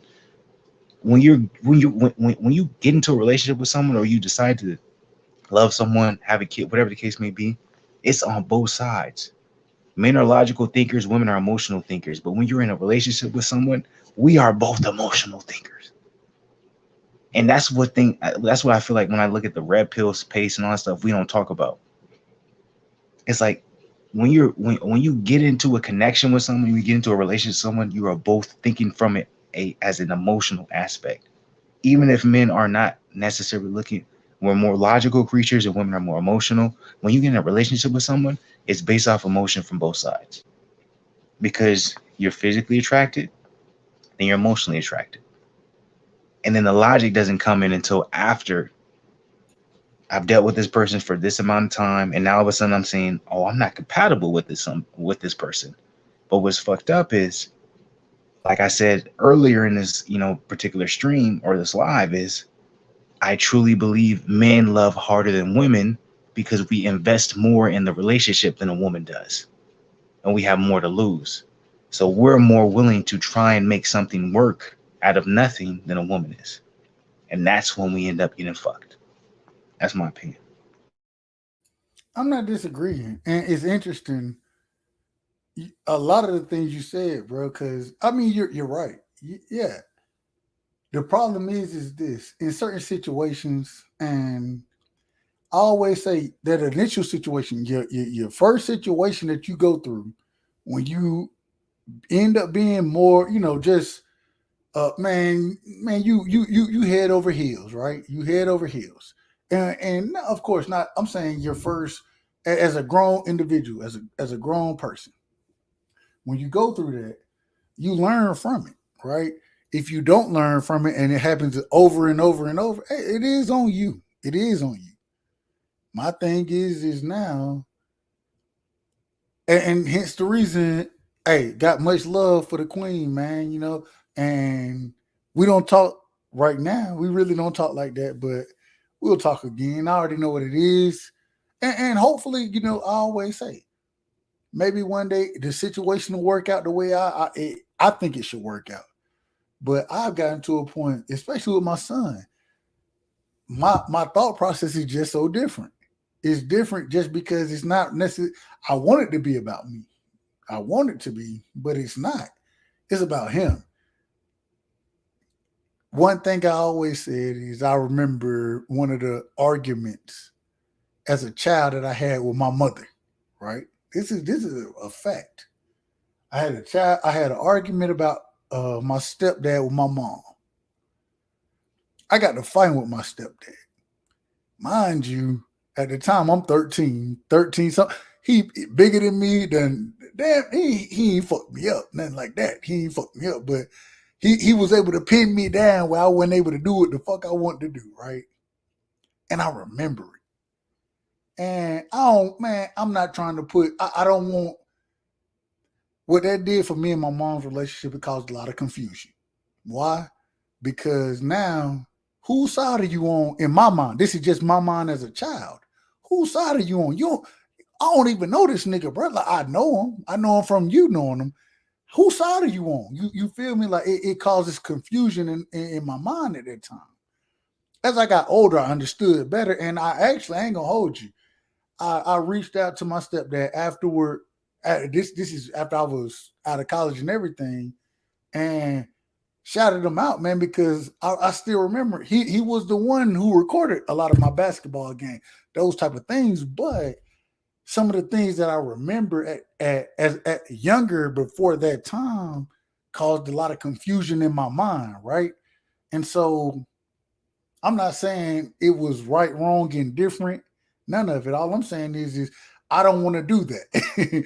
And so I find myself in a position as a single father where I'm like, nah, I got you. If you're not the right person, you really got some shit to prove if you're gonna come around my son at this current moment in time.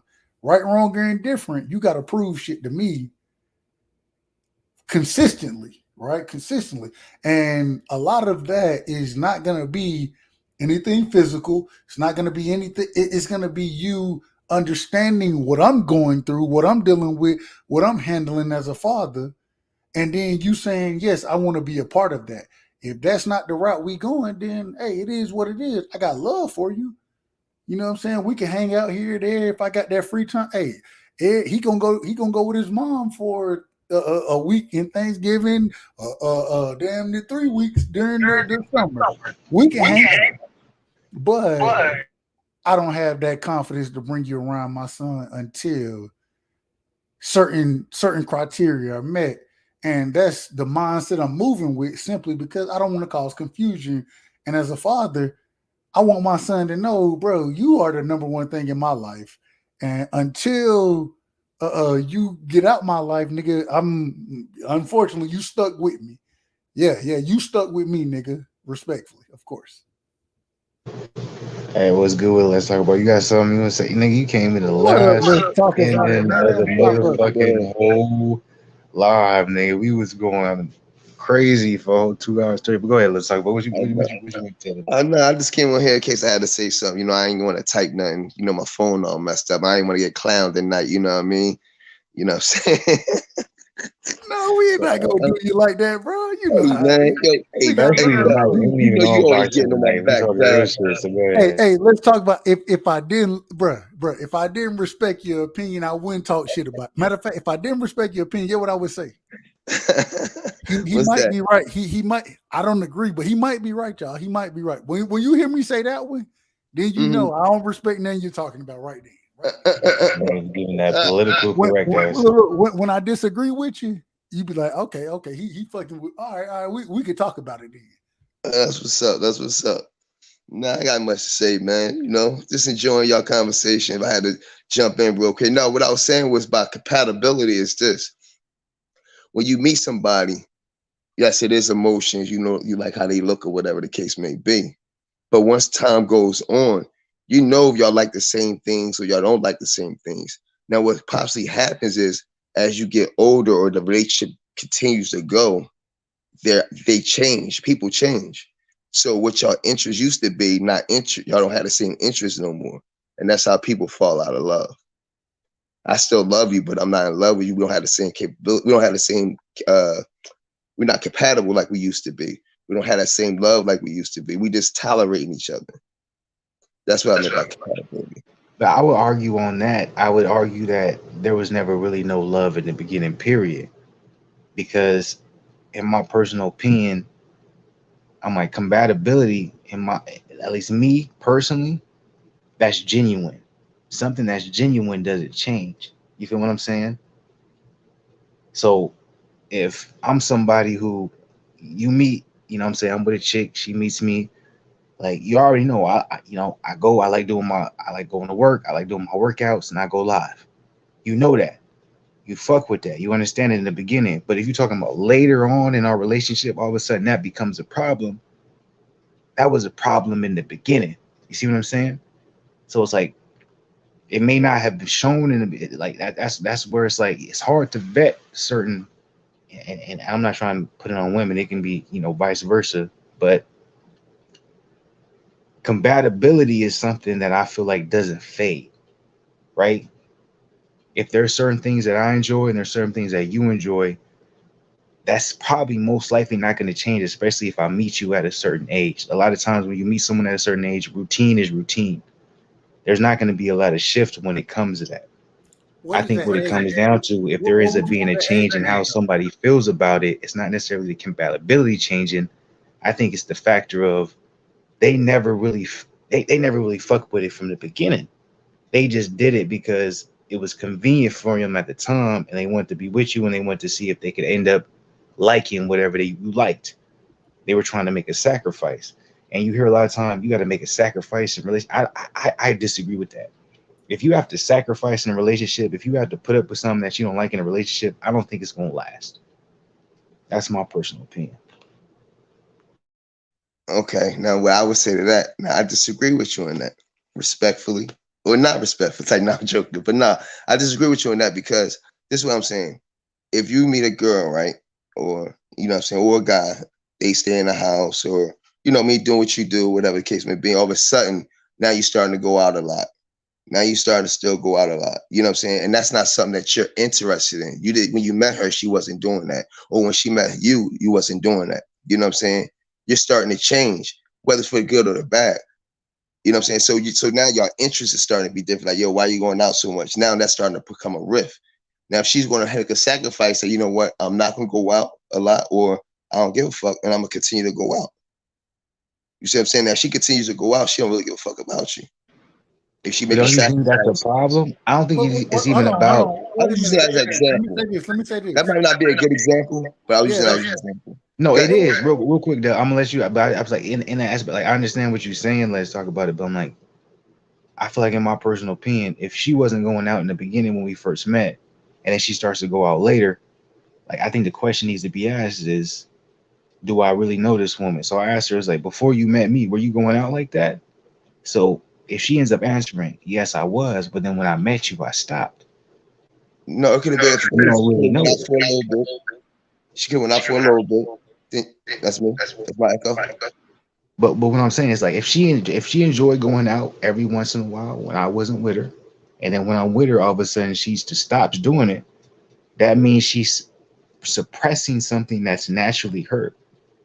I need to know who you are from the beginning. So if you like to go out every once in a while, don't stop doing it just because you're with me.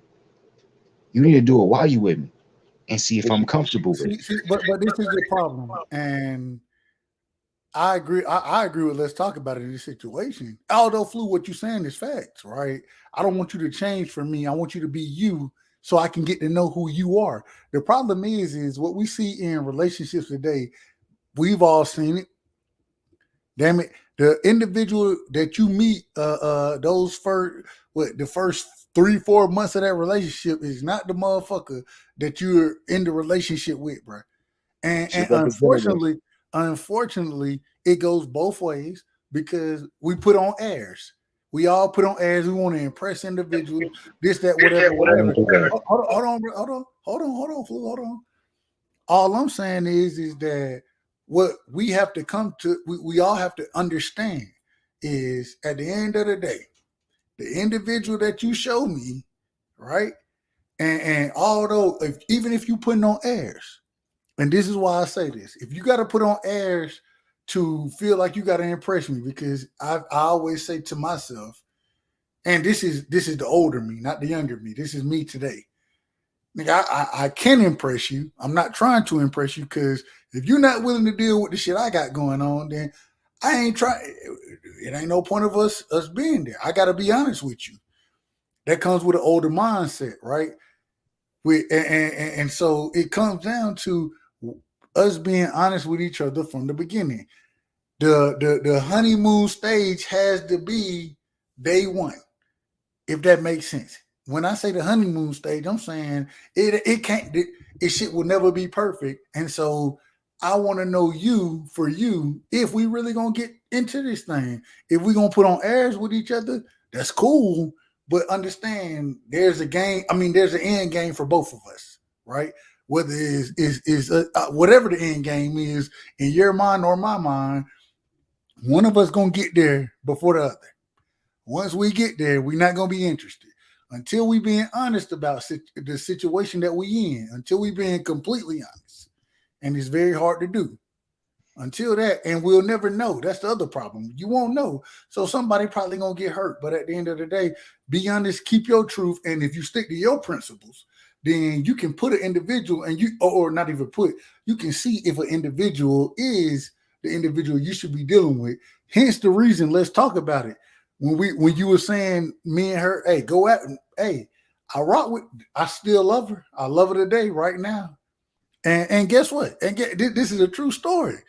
We gonna when the holidays come up, man, Christmas, Thanksgiving, we miss each other this year, but we gonna see each other again. At the end of the day, hold on, Flu. At the end of the day, I know that at this current moment in time, we're not compatible as far as what we value and what's important to us. So I have to make the right decision for myself. Yeah, I said enough young niggas to get played. For her, and I want to be with her. You said enough young niggas. Go ahead, let's start. I know you want to say it, but y'all know y'all setting up young niggas to get played doing that, right? How? Go ahead. I want let's talk about it. Go ahead, respond, because I know you want to say something. All right, this is what I was going to say. You're right, Doug. You meet your representative. So the way people start is never the way they finish when they meet somebody. And when you meet somebody, you don't meet them and saying, oh, I'm trying. Let's be honest. Let's all be honest right here. When you meet somebody, you're not saying that I'm trying to make them my girl or I'm trying to be with them. You're trying to say, see what they're about. And I'm trying to see where this going to go. And it's not, I'm not trying to be in a relationship right now. When you get in a relationship, you're not even trying to be in a relationship. It kind of just happened organically. You know what I'm saying? I'm talking from a man's standpoint. A woman knows if she wants to be in a relationship with you from the beginning. You know what I'm saying? When y'all become in a relationship, like a woman knows from the get-go.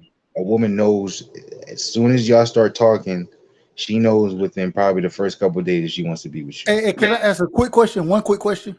Let's talk about it respectfully, and if you don't want to say it, but can you give me your age range respectfully? I'm 35, or I think I'm 34, bro. I be forgetting how old I am, bro. I think I'm 34. I be forgetting, bro. I swear to God. And I think I'm 30. I'm 34 though. I'm 34. I'm 38. Okay, cool. That's a bit. We rocking there. And Flu.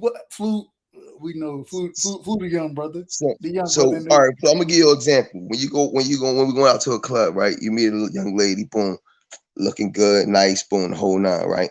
Holla at her, get a number, the whole shit, right? Y'all happen to become in a relationship. You know she likes going out, but you don't know how much she likes going out. She likes you a lot, so she's spending time with you because she wasn't in a relationship. So now all of a sudden she's starting to go out like a little bit more than you know what I'm saying, than you like. You're getting older now. You know what I'm saying? You kind of like past that stage, but not really. You know what I'm saying? But she still want to go out, constantly with her girlfriends, the whole nine. That's not the same person you met.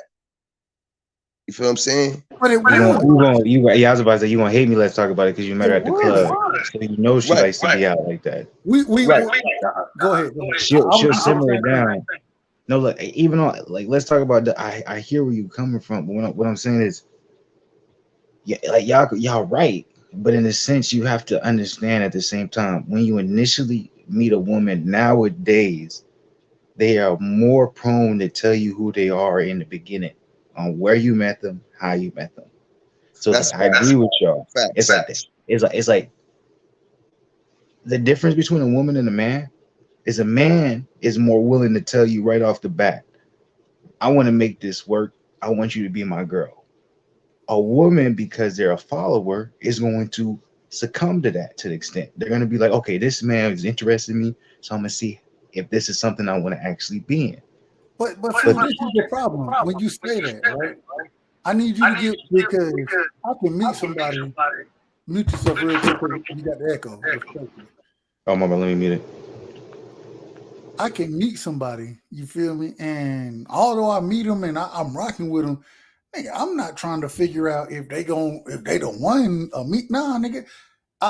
Usually what happens is at least from my experience at this current moment in time in my life, I'm usually I'm like, hey, bro, hey, it's cool to meet you. We can chop it up, whatever. If we get up again, it's cool. If we don't, it's cool. You feel me? And so when you sit here and say, and I just don't understand when you're saying, nah, they know if they know. Nigga, when we meet, nigga, that's when we meet. Nobody don't know shit. We don't know shit until we start talking. But once we start talking, that's when those opinions and the information that you're gathering from that female, that's when you have to make those judgments as far as what is she on the level that you think that she's compatible with you. I'm not disputing what you're saying, Dub, but let's talk. Like, I'm not disputing the man's perspective. I'm trying to tell y'all how these hoes work. I'm not disputing what your perspective is. I'm telling you, when it comes to a woman, they know right off the bat if they want to deal with you long term or if they're going to put you in a box. That's all I'm trying to tell the people right now. No, I agree with you. So let me finish. We may have the motives going in, and we think we know we want to deal with them. We know what we want to do with them. But I'm telling you, as a woman, when they see you, the way you approach them, the way you talk to them, immediately they're going to put you in the box of how they're going to deal with you or how they're going to continue the relationship.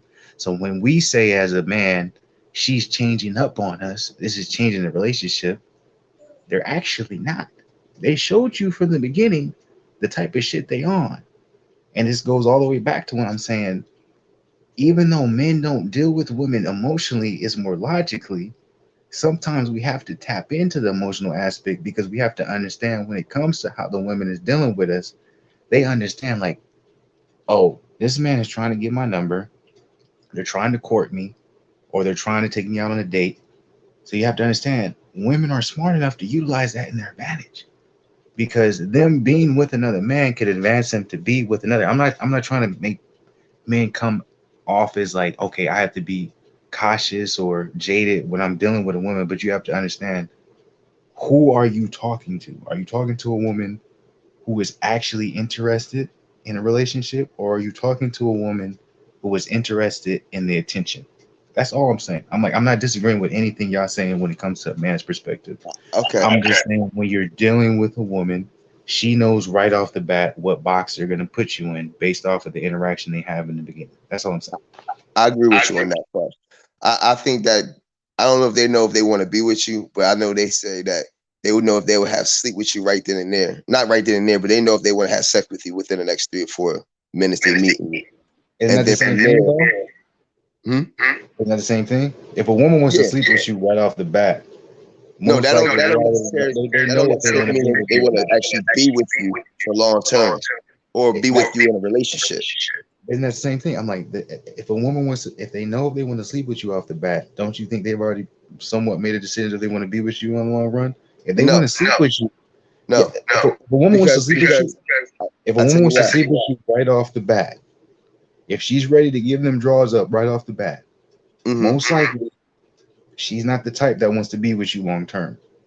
Because no woman who wants to be with you long term is really gonna be willing to give up their shit. That there's some Not that night. there's some When I say give it 1% up, moments. not that night. Not that night.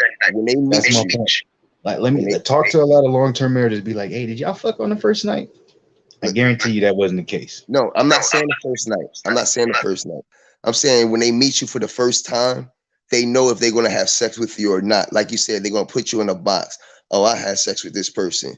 And then once they start talking to you, like within a week, 2 weeks, then they know if they want to be with you long term or where they want to be with you at. Not saying they necessarily going to have sex with you. If you're dealing with a woman and she's looking at you and she's trying to figure out if she wants to fuck you on the first night, no. Most likely that is not a woman who is looking for a long term relationship. Ask women when you get a chance. Take this poll.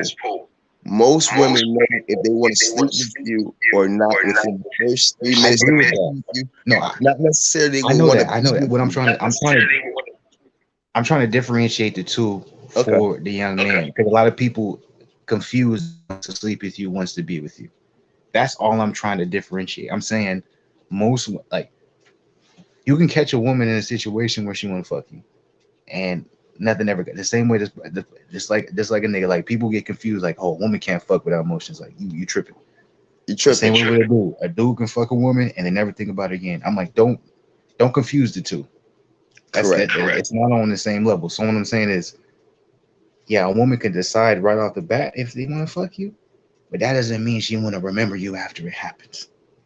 Correct. That's and if it ends up being a good time, trust me, she gonna put you in that box where it's like you can hit her up and you can get the box, but she may not put you in a situation where she wants to be a long-term relationship with you. That's fact. That's what I'm saying. So no woman know if our first 3 minutes, if I want to be in a relationship with you or long term, they know it's like, oh, okay, this is type of person, this is my type. I'll have sex with this person. And then from there, once they speaking with you and talking to you, then they kind of know where it's going. Like, you know what? I'm gonna keep this nigga here, or I keep him there, or I keep him there. That's how that's what I feel anyway. So I'm agreeing with you 100% on that part. It's like I agree with you too. It's like I feel like what I'm trying to more so get to is like I'm trying to talk to the young people is like when they're looking for a relationship. You know what I'm saying? Is like a lot of that's the problem. They looking for a relationship. Don't look for a relationship. Just let it happen. But there's a lot of men out there though looking for a relationship. There's a lot of dudes looking for and there's a lot of dudes who like, this is the thing. Let's talk about it. Even Dub, I'm like, I'm a little younger than y'all, but there's people younger than me, and you understand the sexual marketplace for men right now. It's not the same when we were coming up. Right. It's not the same where we would be able to. Hey, real quick, Flu. I just want to say one thing, and let's talk about it. Listen to what the brother just said. The sexual marketplace. That's amazing, right there. The sexual marketplace. Literally, when you think about a marketplace, it's where they trade and sell goods. They have made a sexual marketplace where they trade and sell. It's incredible. And the internet, we all know the internet has been a part of it.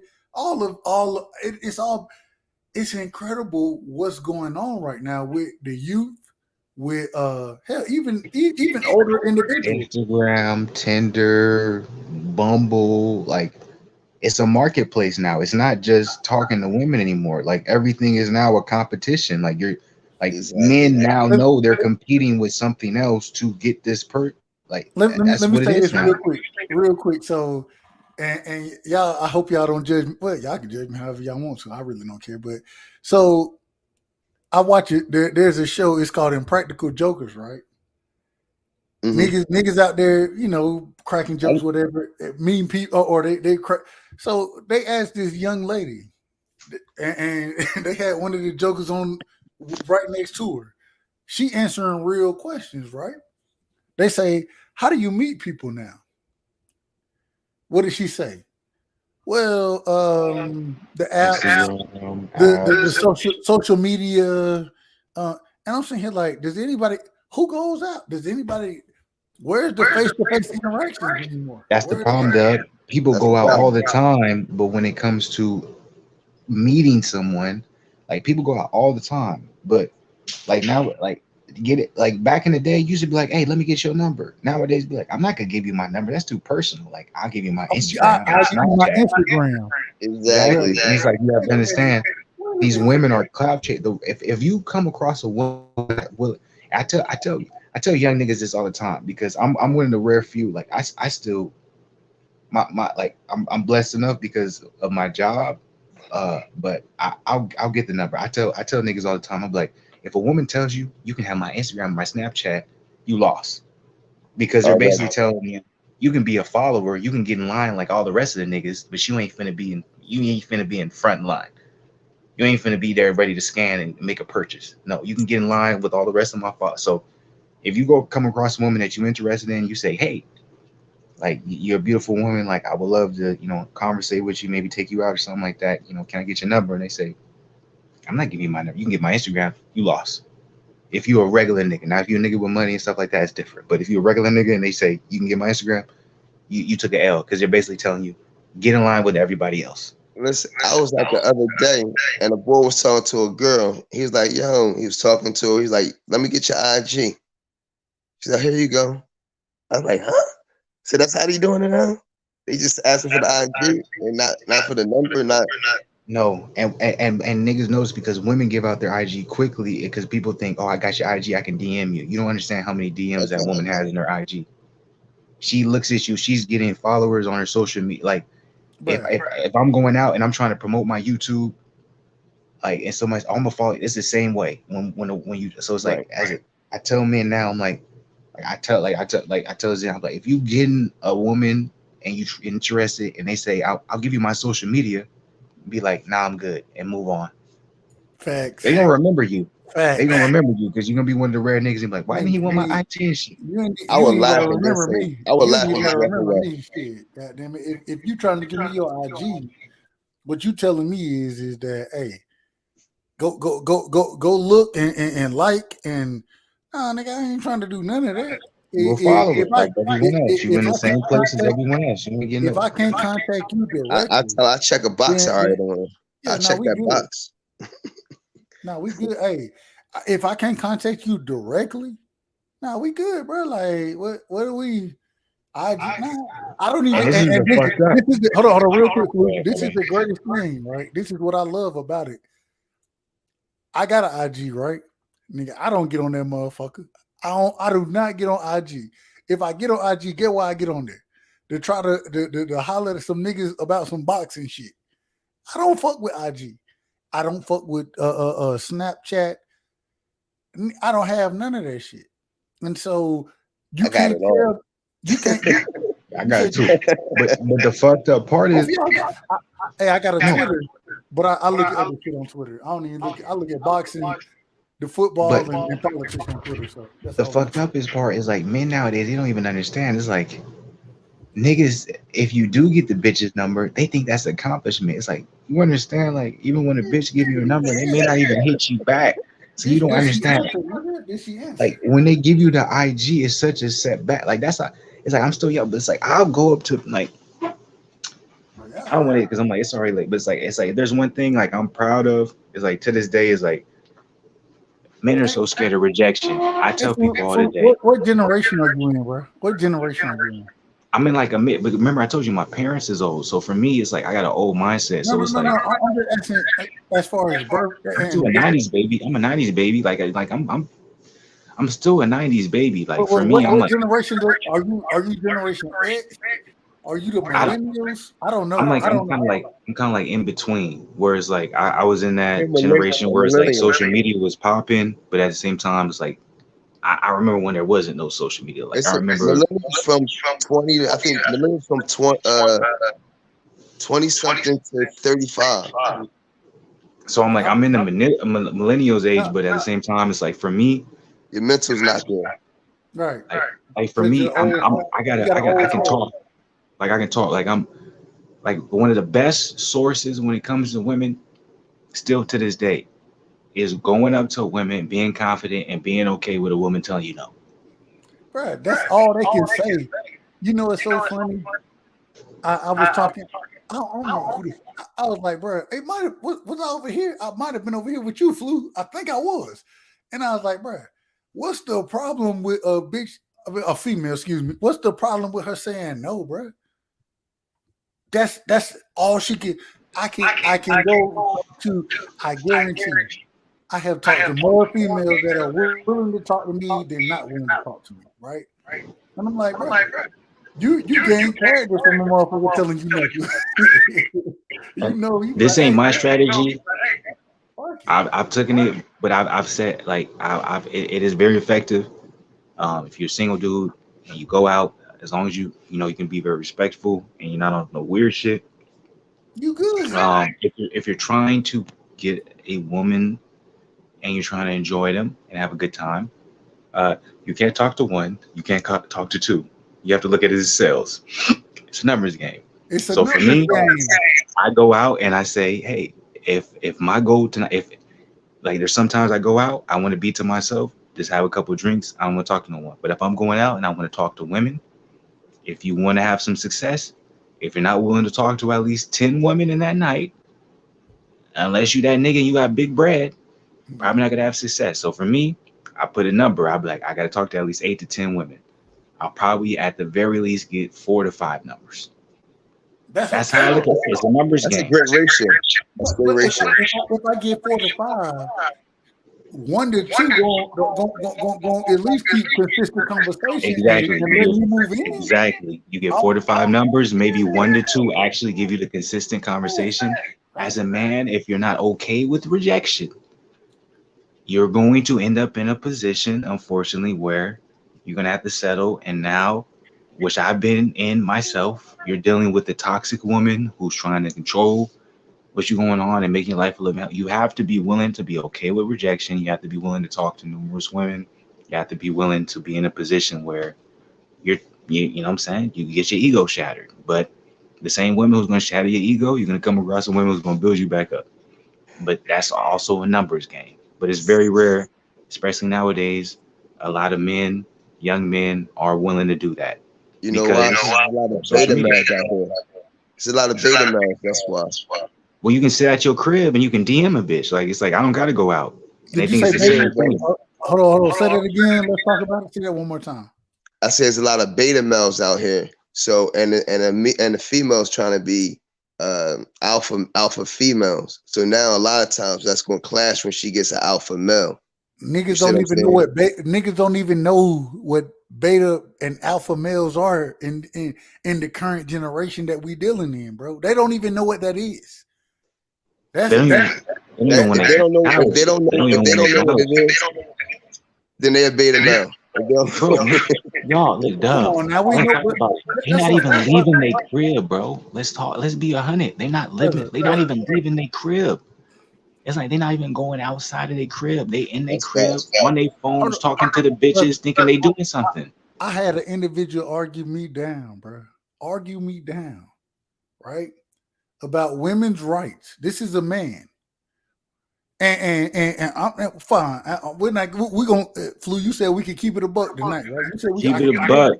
We 3 hours in. It wasn't women's rights. It was abortion. That's what he argued me down about, right? And get what he told me. Get what he said. What's that? Niggas ain't got they ain't got no reason to say anything about a woman having an abortion, whether it's their child or not. I said, I was like, hold on, brother, hold on. You just said, if this is this man's child, he don't have no reason to argue anything about it. That's what you telling me? And he was like, man, she got to do this, that, whatever. And I'm saying here like, man, niggas have been brainwashed to say that a man don't have the right to the decision of the life of his child. This is the point that we've come through, that we've come to, right? And hold on. I want to say it's interesting to me because I'm an individual. Hey, I'm very pro-life, but I'm very, hey, everybody make their own decisions. But But everybody has the same. if everybody got to be a part of that decision, anybody who, if a man is stepping up saying this is my child, then he needs to have a decision. You know what I'm saying? Or in their choice. The misconception. Go ahead. I say that to say this. I'm always, like I say, I believe I'm about life. I'm pro-life. But at the same time, it's just go ahead. The misconception on that is they always be like, well, the woman is birthing the child and all this type of stuff. And I like the first thing that comes to my mind is like, can a gun fire without the bullet? Someone got to put the bullet in the gun. The gun's the most powerful when it comes to what's happening as far as making something, you know, hurt or whatever the case may be. And I know people may not understand what I'm saying, but it's like, we're talking about a woman. A woman can't get pregnant without the man putting the seed inside of it. So I look at it the same way. A gun can't be fired without the bullet being inside. Someone has to make the decision to put the bullet inside. And the gun's not making a decision. If both of y'all agree on a decision, nobody can say anything about that. If y'all agree on a decision, we can't say nothing about that. If this guy say, I don't want no part in the decision, I can't be mad at anybody in the situation. What I will say is I know there are individuals like myself who are going to say, no, nigga, if worse come to worse, respectfully, when I say nigga, of course, but if worse come to worse, I'm going to do what I'm supposed to do. And as long as that's going to happen, hey, and like I told you, Flu, I don't want no more children. I don't want no more. I done had my one, and I'm going to fight for my one. But at the same time, man, it got to be a debate there. It need to be conversation. We got to stop with this. Oh no, women. Respectfully, women got and I love women. It's a thing. Don't think that this ain't no passion on women. We love women up in this bitch. We just trying to tell the young men what they. We love the women. And if you got to make that decision by yourself, if you done been, you know, that's one thing. That's something. But I feel like it's a lot more good dudes out here than just us right now talking. I feel like I ain't gonna say I do feel like the majority of niggas are good, bro. Like I feel like the majority is good. You got your select, and they may put some shit up, but I think the majority of niggas really want to handle, especially at this current moment in time. You look at fathers that's in they child's life right now. That shit is higher than it's ever been. Why? Because we don't got a voice though. They don't got a voice. I'm like that's why I say that kind of goes back to when I was talking about like when you use certain rhetoric and all of a sudden it becomes watered down, Black Lives Matter, racism, things like that.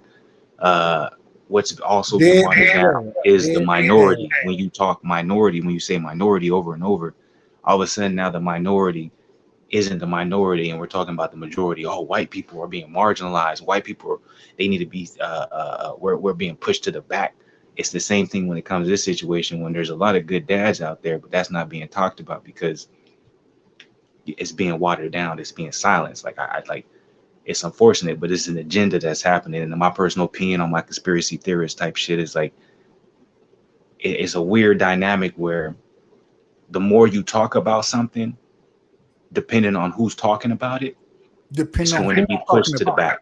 Exactly. And that's why we got to talk about it. Because when it's the same thing with the boxing community, and my bad, let's talk about it. I want you to let you cook after this. No, go ahead. You know, I'm listening. Go ahead. The same thing with the boxing community. The boxing community don't live on mainstream. No, it doesn't. It lives on YouTube because we talk about it. This is where this situation is going right now. Because if you watch the mainstream, then a lot of that shit, respectfully, I ain't even gonna say respectful to them because it's really disrespect to the man. It's disrespect to the man, and you have men that even go to the extent of pushing these narratives out here, right, about men. And so at the end of the day, yeah, I think this is gonna end up in the same realm that boxing did. Boxing is on these YouTube streets. It's gonna be these YouTube streets that's gonna talk about manhood because at some point in time we got to continue that tradition and talk about manhood. Don't be embarrassed to be a man. It's not a bad thing, nigga. It's a good thing. Stand up for yours. Stand up for you. It's been demonized to be a man, and that's sad, because without men in this, who's the protector? The man is, right? If you want to go destroy a nation, who do you attack? You attack the man. Shit, technically, they're trying to make it the government is the protector now. They want to, man, But we don't need man. Get the government. But the government became the protector because who did the government attack? They attacked the man. Yeah. They didn't attack the female. Matter of fact, they said if you don't have a man in your house, we're gonna help you. Be fine. Yeah, don't worry about it. That's actually better. Get rid of the man. We're gonna reward you for it. Now watch this, Flu. This is as a single father, right? A single father. I'm supposed to get child support. Am I fit to sit here and push you for child support? Hell no, I'm not fit to do that. Why? Because it's my responsibility to take care of my son. That's my responsibility, right? Do I have government assistance? Hell no, I don't have no government assistance. It's so interesting. But if the shoe was on the other foot, it would be. Did you apply for it? Did you apply for it? Say it again. Did you apply for it? I said don't even do it. I'm like, fuck it. Don't even do it. No, I'm saying I do it. I'm just saying, did he do it? Like, if you ain't do it, of course you're not gonna get it. You might not have a chance to get it. I'll tell you this. This is what. I no, I did not apply for. I don't need government assistance. I'm not looking for government assistance. Okay. But I will say this though. This is the thing is this. When me and my wife, my ex-wife, when we got a divorce, right? And I got custody of my son. Child support was, and not even at my request, at the request of the courts, right? You gotta pay child support. The child support they asked for was three something, and we was like, nah. I was like, nah, man, give me. Really, I never wanted child support, but it has to be according to Georgia. It has to be granted. And so I was just like, the fact that you got granted that though says a lot though. That says a lot. Most court systems is not in the. They would tell her to pay $10 a month. all I said was we'll just pay for daycare at this current time. At that point in time, he wasn't in school yet, so I was like, just pay for daycare. It is what it is. Never got any of that payment, right? And what was granted was $185 a month. Never been paid a dime in child support, bro. Never. Am I fit to sit here and try to make your life hell about child? No, I'm not fit to do that. I'm not fit to do that because whether you do it or not, I'm going to do what I'm supposed to do because that's my job. I say that to say this. At some point in time, bro, like things have to be equal, right? They have to be equal. No, they don't, Dub. No, they don't. They do not have to be equal. That's how I know. That has nothing. I'm like, if it's equal, then we ain't talking about the U.S. economy, nigga. We ain't talking about the U.S. government, nigga. If it's equal, then we probably living in a different world. Like, no, it ain't equal. They want everything to. They want shit the way it is because conflict. What does conflict breed? Conflict is always going to breed problems, which means problems need resolutions. And a lot of times from that conflict that breeds problems, the resolutions aren't going to come from the inside. The resolutions have to come from the outside, which means you're always going to need the government. And the resolution is beneficial to those in power. Exactly. And that's a setup just because of it. Let me say this because I'm like, it's late them up. I know it's late over on Dove's side. Let's talk about it.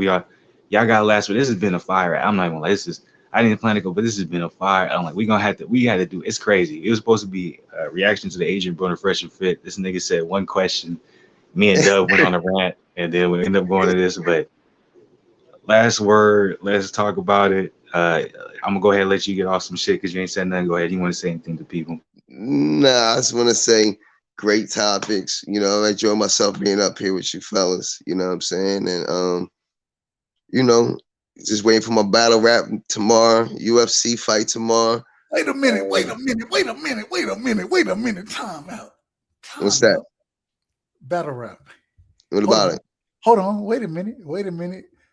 So, and I will tell you, I'm a huge battle rap fan, but I haven't been following it in the last year and a half. I really haven't followed battle rap like that. What we got? We got Gnome. I mean, Smack got something. What's going on tomorrow? Battle rap, bro. Talk to me. I got to figure. I'll probably be some like light work or something like that. They got some called light. Hold on, wait a minute. You rap? Huh? You rap? No, I don't rap. Oh, okay. Go ahead. Oh, no. Now, my father was in the music industry for like Black Island music and stuff like that. That in marketing, promotion, and sales and stuff like that. You watching the UFC card tomorrow? Let's talk about it. What's that? You watching the UFC card tomorrow? Yeah, of course. Okay. Are you paying attention at all to the and you probably not, but to the little YouTube boxing shit happening tomorrow? I was about to say YouTube too. I was gonna watch that too. Yeah, I think I'm gonna go live for that. I'm not even gonna cap. I think I'm gonna go live for that. Is anybody paying attention to Top Rank tomorrow? No. Oh my God. I'm the only person paying attention to real boxing. I know you keep on talking about Norman. I got respect for him. I know what he's doing. You know what I'm doing, bro. I gotta watch my brother. He's showing out tomorrow, man. Y'all go watch him if y'all get a chance, man. Respect. Me personally, I'm gonna watch the little YouTube boxing shit tomorrow. I'm probably gonna go live for it. I'm not even gonna cap to you. Yeah, I'll probably watch that too. Cause I enjoy that because it'd be funny, and I feel like I could beat one of them. And niggas be knocked out. Niggas be getting knocked out in that shit because they such amateurs. It's usually like, you know what I'm saying? It's niggas who don't really box like that, but they feel like they got hands. So you probably gonna get more knockouts than usual because they really feel like they can let their hands go and they don't realize like just because you got offense, you need defense too. Exactly. Real quick, bro. I watched on some random ass shit. Like one of my partners had a debate, right? Last night. I judged the debate or whatever. And then today he came up, he was showing bare knuckle boxing. I watched that too. Bare knuckle boxing though is fire though. Bare knuckle boxing though, they got skill though. I like bare knuckle boxing. They fight. Motherfuckers be getting fucked up in that bare knuckle shit. They be getting but I'll give bare knuckle this. They way above YouTube. Like the shit that's happening that I'm talking about. I'm like the YouTube boxing. They not on bare knuckle. If they went to bare knuckle, they get fucked up. Like you got bare knuckle. Bare knuckle is legit. Bare knuckle is legit. You can't be no regular nigga doing that shit. I was like, God damn, like motherfucker. I mean, getting fucked up in them. Like, yeah, that shit different. But I'm like the YouTube shit. The YouTube boxing shit is like dudes who like trained for maybe like 3 months. Right. Yeah, and they feel like they the shit because you know what I'm saying, they look really good on the mitts and they don't realize like. Hold on, what's your boy Swaggy P, man? Swaggy P. Swaggy P got work in his fight. Swaggy P got work. I'm more so like I got the blue face. That nigga blue face is what. You know you a Laker fan, and Swaggy P was a Laker nigga. I know you fuck with Swaggy P, bro. I don't fuck with Swaggy P. None. Swaggy P is a clown to me, respectfully. That nigga got his ass knocked out the motherfucking ring, bro. Go ahead, Dub. You got some last words for the people. I'm gonna lie, nigga. I'm tired. I gotta eat. I'm gonna eat some food. Even though I had my Mexican earlier, I still want to eat tonight. You know what I'm saying? Hey man, I appreciate you, Flu. Let's talk about it, man. I appreciate you, bro. Inspired. And hey man, we like I told you, Flu, we need to me and you for the past 3 nights, bro. These are the conversations we didn't call. I know. We always. I need a nigga to talk real shit with. I need another conspiracy theory. I believe my brother Let's Talk About It is pretty close to being there as well. But we'll see what happens. So we're much love to both of y'all, man, and we'll do it again, man. I salute the Dub. Go ahead, let's talk about anything. No, go ahead. I'm done. No, I just want to say I salute the Dub. I salute the Let's Talk About It. I'm gonna be back tomorrow for the little YouTube boxing card shit. So if y'all want to join me for that, y'all can do that. But it was a good time tonight, man. 3 hours Friday night. I didn't expect it. I didn't plan to go live tonight, but here it is. It was a good time for sure. So, hey, I ain't got nothing but respect for everybody, man. Go ahead. Let's talk about any last words before we out of here. No, man. Stay tuned for the boxing tomorrow. Come on this channel for the YouTube. You doing UFC or you don't know? It depends. Is the UFC like midday or is it at night? Do you know? I don't know. I gotta check. Or come and check for UFC too. If it's not here, then it's not here. So make sure y'all like and hit that subscribe button, and let's rock out. All day. You already know what it is. Appreciate you. Let's talk about it. Blessings, man. Enjoy your night for Friday, man. And y'all have a good evening. Absolutely, man. Double salute. We out of here, man. And you know, I already know what it is. Stay blessed, not stressed. We out of this bitch. Peace. Peace.